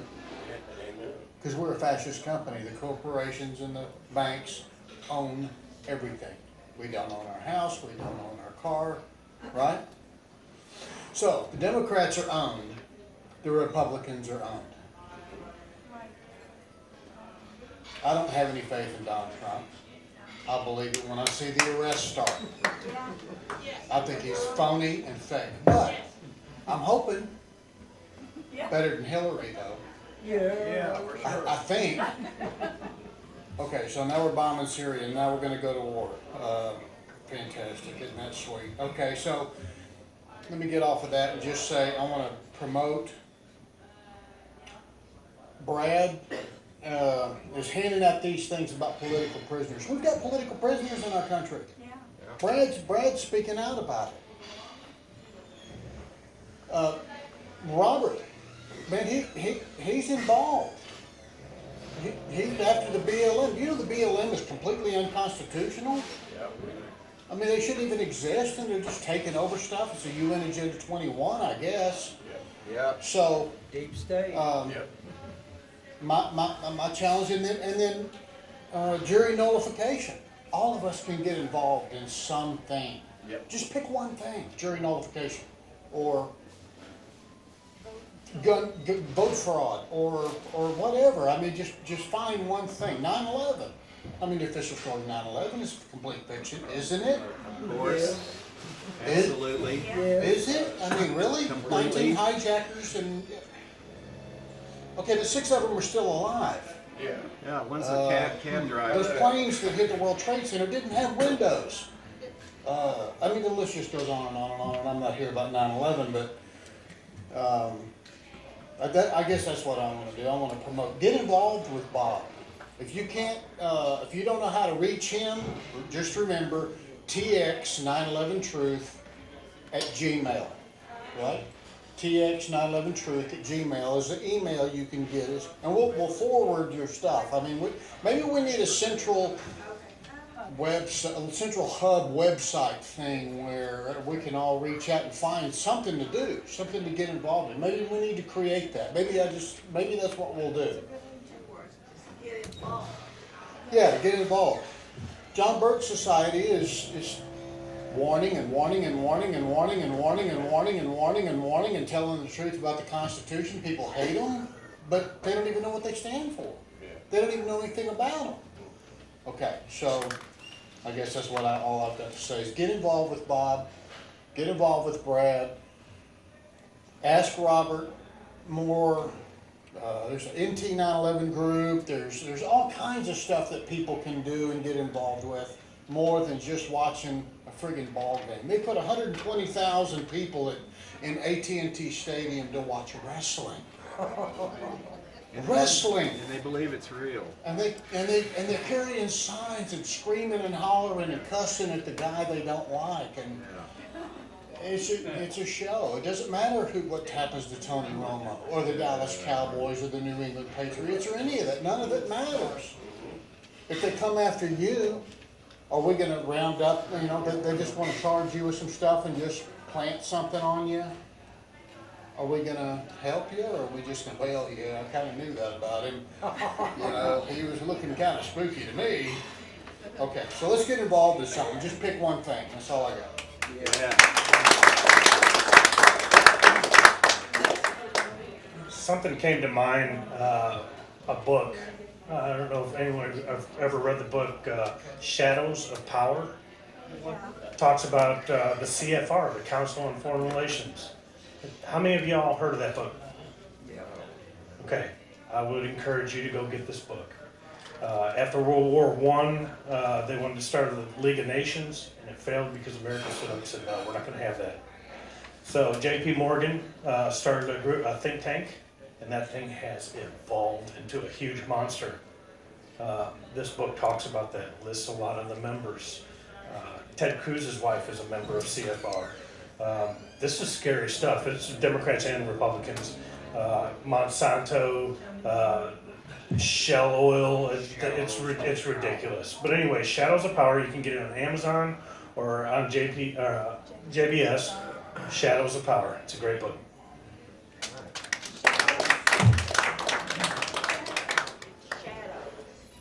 Shadows of Power. It's written by James Perloff, Perloff.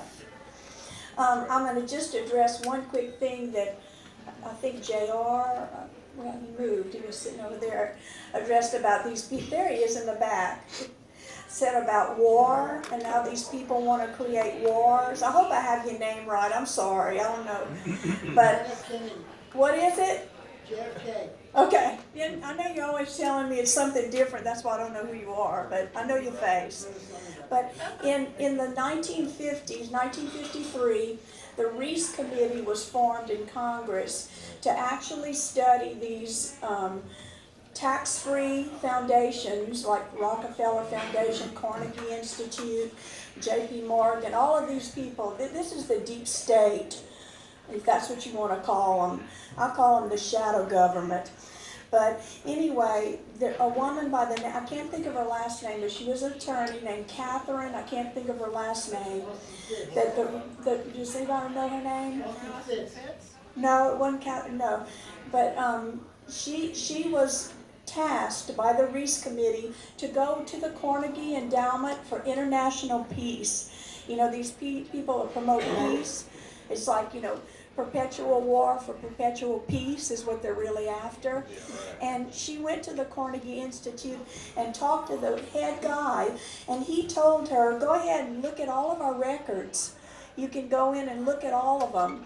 So she's like, okay. So she went in and she started studying these documents, and in 1919, you know, World War I had just been over, these people at Carnegie Endowment for International Peace were studying what is it that can make and change a society more effective than anything else and make them accept security over liberty.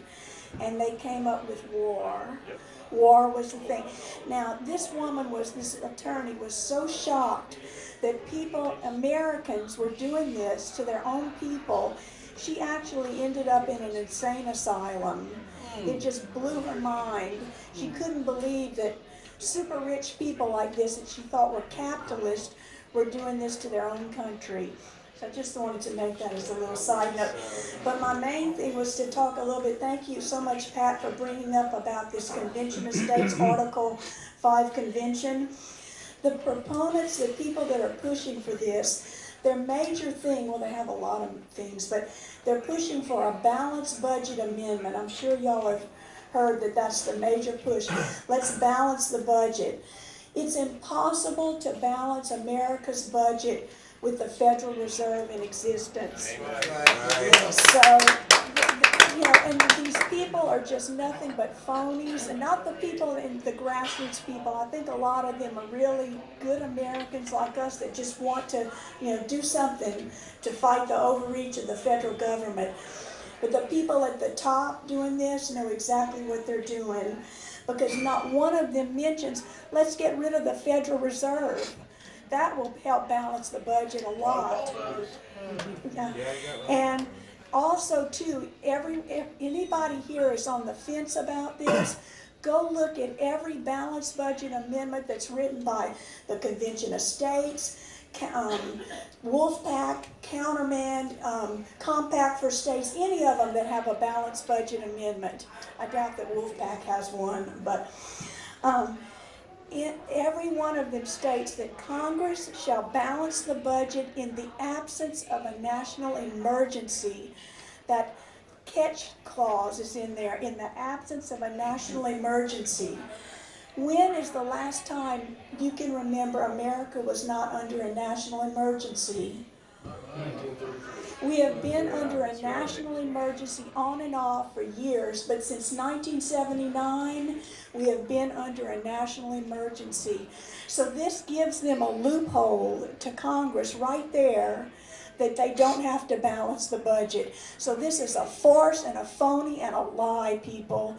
That's why I'm so passionate that to call your Texas House this week, call those people, call those committee members on that list and tell them to kill this bill, because this will kill our Constitution.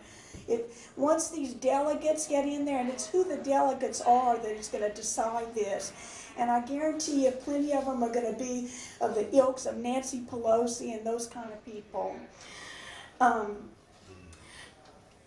The way to balance the budget is through Article 1, Section 8 of this book, right here, the Constitution.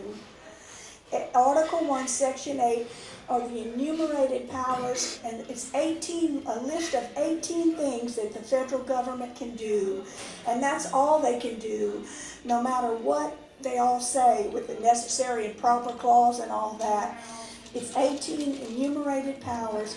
Madison in the Federalist Papers elaborated on that and said any other power that's not listed in here they cannot do. It's reserved for the states and to the people.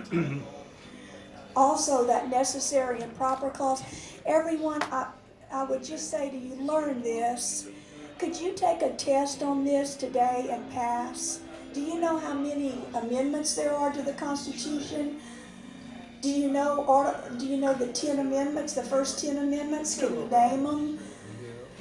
Do you think that the Supreme Court, are the judges put on there for life appointments? Who thinks that they're put on for life appointments? Raise your hand.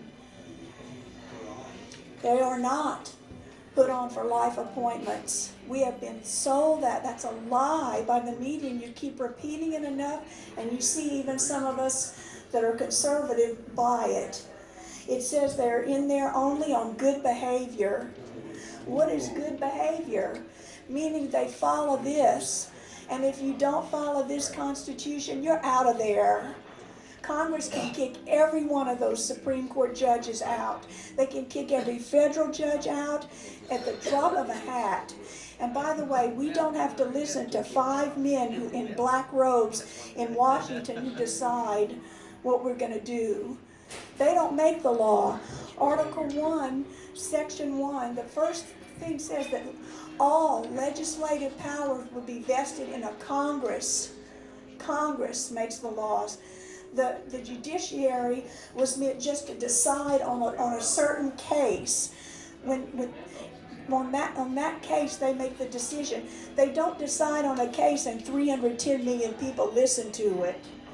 We are being sold a lie.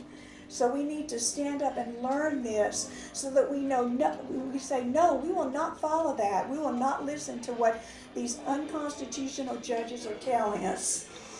Right now, one of the main things that we can all do to really increase our liberty is, everybody write this down, it's H.R. 193 is a bill right now in Congress that ends the United Nations. It's called the American Sovereignty Restoration Act. Ends the UN. I am a member of the John Birch Society, like Stuart said, I'm very proud to be in the John Birch Society. The founder of the John Birch Society, for almost 60 years, our society has been in existence, said years ago that if we got out of the United Nations, it would break the back of the, he called it conspiracy. It's what it is. When 2 or more people are deciding something that's not good for other people, that's the definition of a conspiracy in the dictionary. So also there's another bill, H.R. 899, to end the Fed right now. Call your congressmen and your senators and say, get on board and end the Fed and end the United Nations. And also there's another bill to end the Federal Department of Education. Yeah. Nowhere in this enumerated powers does the federal government have the right over our education. And we see what's happened to our education system. The last thing I want to say is, whatever view you might have of the John Birch Society, the reason that the John Birch Society has been so maligned in the media is because they were an educational organization that's constitutional fighting to uphold the Constitution. The mantra of the John Birch Society is less government, more responsibility, and with God's help, a better world. Amen. How can anybody be against that? I just don't understand it. Here's what the John Birch, John, you interrupted me here. The People's World, which is a communist newspaper, said in 1967 See, the John Birch Society at that time was only 9 years old, but these people, this deep state, they knew the power of the John Birch Society already. They had hundreds of thousands of members by this time.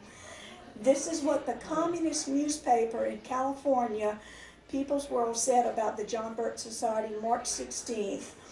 The John Birch Society is the largest and most sophisticated anti-communist organization in the United States. Now this is from communists. I believe that they know what an anti-communist is.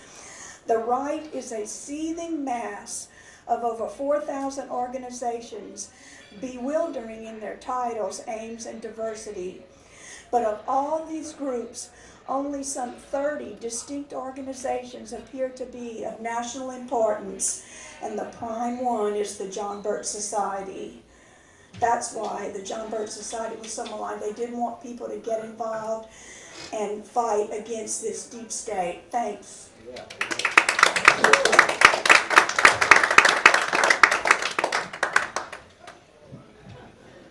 Well, missing the lecture has never yet stopped me from getting up to comment. Thank you, John. You're so nice. Anyway, what I presume Pat's topic was, I just figured I'd share a little personal experience. April 19th is coming up. I haven't checked this year, but most years the Davidians have a memorial service where the surviving Davidians get together. That's been announced. Okay. Well, I've been to a number of those. How many here besides Stu has been to a number of those? Pat has. Yeah. It's really interesting to get out there and meet the victims of government excess, government abuse, and see how much they are like you and your family, and how much the maligning of them in the media really begins to fall apart when you meet them personally. And then there's Oklahoma City. I don't remember how I got involved in researching Oklahoma City, but there were two people who probably had the biggest influence. We'll blame them.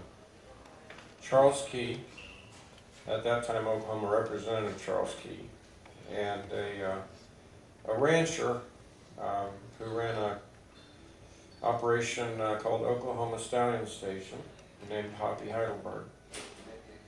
And Hoppy came to be a really good friend, and he helped me set up some of the interviews. And I've been in Jane Graham's home.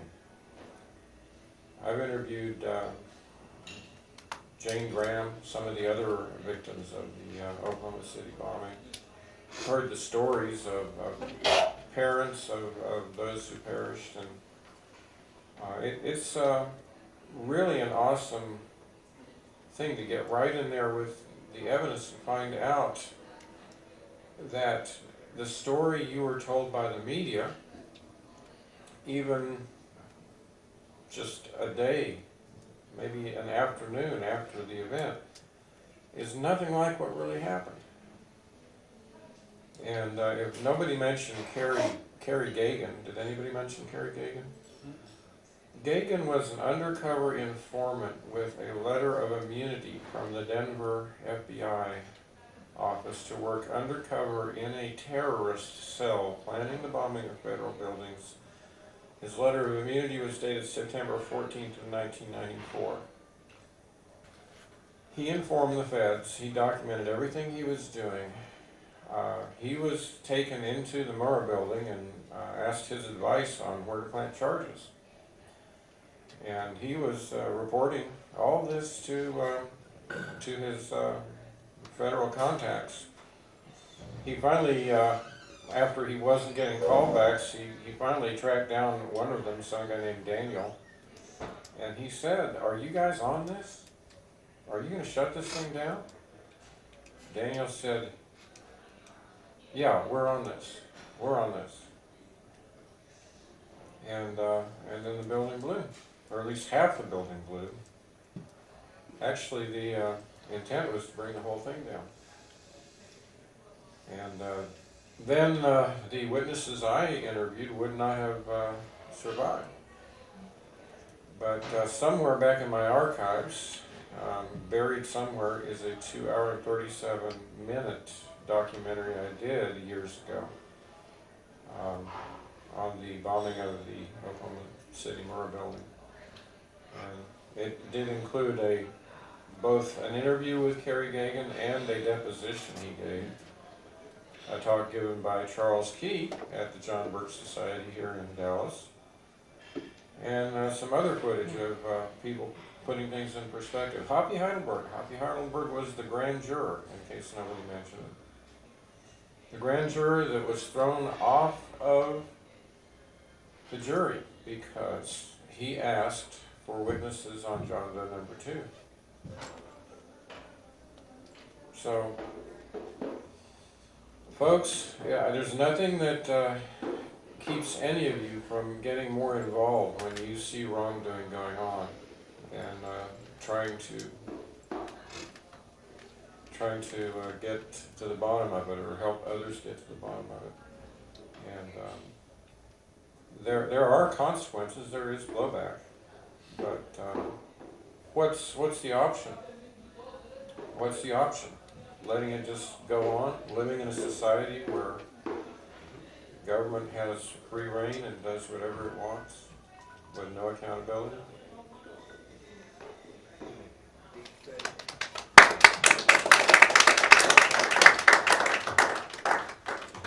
I guess I'm the last one standing.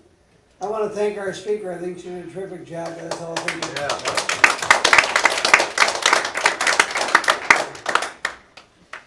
It's a strange world that we're in. There's today, if you look at even today, it's great to do. History repeats itself and historians repeat each other.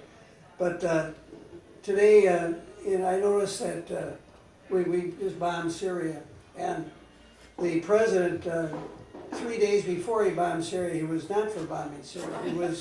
He was for Assad.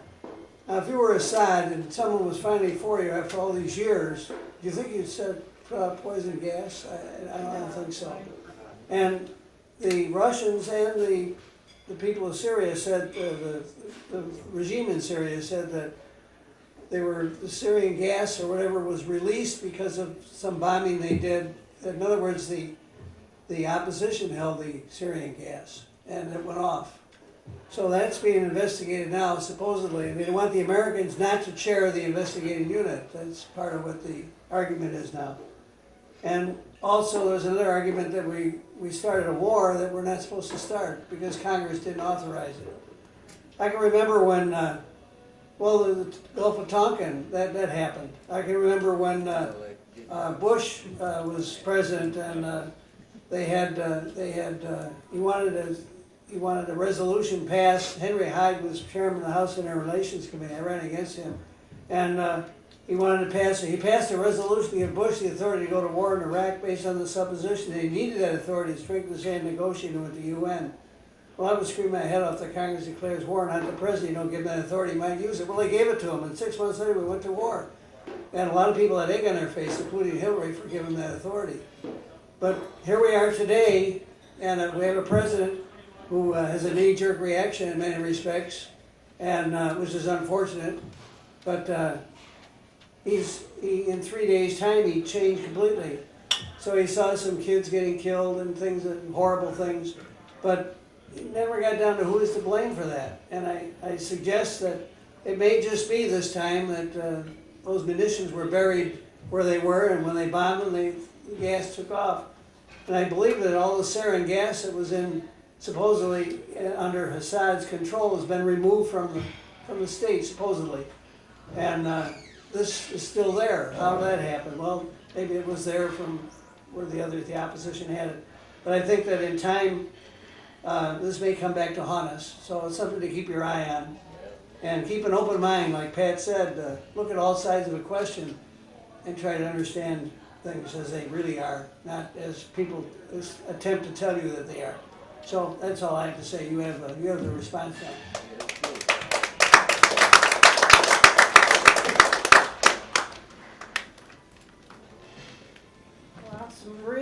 really good comments tonight. Thank you guys. Something John said really kind of resonated with me. He said that the Davidians are a lot like us. And when I think about the Weavers and the Davidians and Lavoy Finicum, I've come to know Lavoy Finicum just by researching him. And I'm very sad that I couldn't meet him. But what John was saying is that they're like us. This could happen to any of us. And, you know, I had a friend who was complaining that there was a bill that had been repealed in Congress. It was a bill that was enacted during the Obama administration that required the Social Security Agency administration to report anybody who was on disability for mental illness to the National Gun Registry or something like that. And my friend was outraged. She said, how could anybody possibly be against notifying the gun registry of people who are mentally ill? And I said, I understand why you feel so upset, but I look at the bigger picture. I look for patterns. And I have seen more and more laws passed that restrict the liberties of people with mental illness. Over here, I've seen ever-increasing lists of what constitutes mental illness. So my friend argued that, well, this is only for people who are severely disabled mentally, that they can't even handle their own lives. So I looked up the bill. And granted, I believe it's been repealed, but I looked up the bill just so I could speak to her issues. And it doesn't tell you what constitutes mental illness, but it refers you to another list, the Blue Book. Well, actually, it's 3 steps removed to get to the Blue Book that defines the illnesses. And it can be anything from like raving lunatic to anxiety. How many of us in this room have not had anxiety at one time or another? Yeah. Okay, well, you're having it now, Joe. The point being, my friend made this argument saying that only the most severely mentally ill would be put on this list, and then by extension, then deprived of their right to have guns. And what I was trying to show by doing my research was that no, these connections put us all at risk. They could take any of our liberties, including our right to carry a gun, or our right to do anything, just by connecting that some condition over here with some condition over here, and we never make the connection until it's too late. Yep. So that's why we have to be vigilant about these things. That's why we have to do our own homework. That's why we have to put A and B together that the media won't do for us. I don't want to ever see horrible things like happened at Ruby Ridge or at Waco or at Burns, Oregon, with wonderful people who understand the Constitution and our form of government way better than 99% of the population. So I pay a tribute to them, and I thank you all.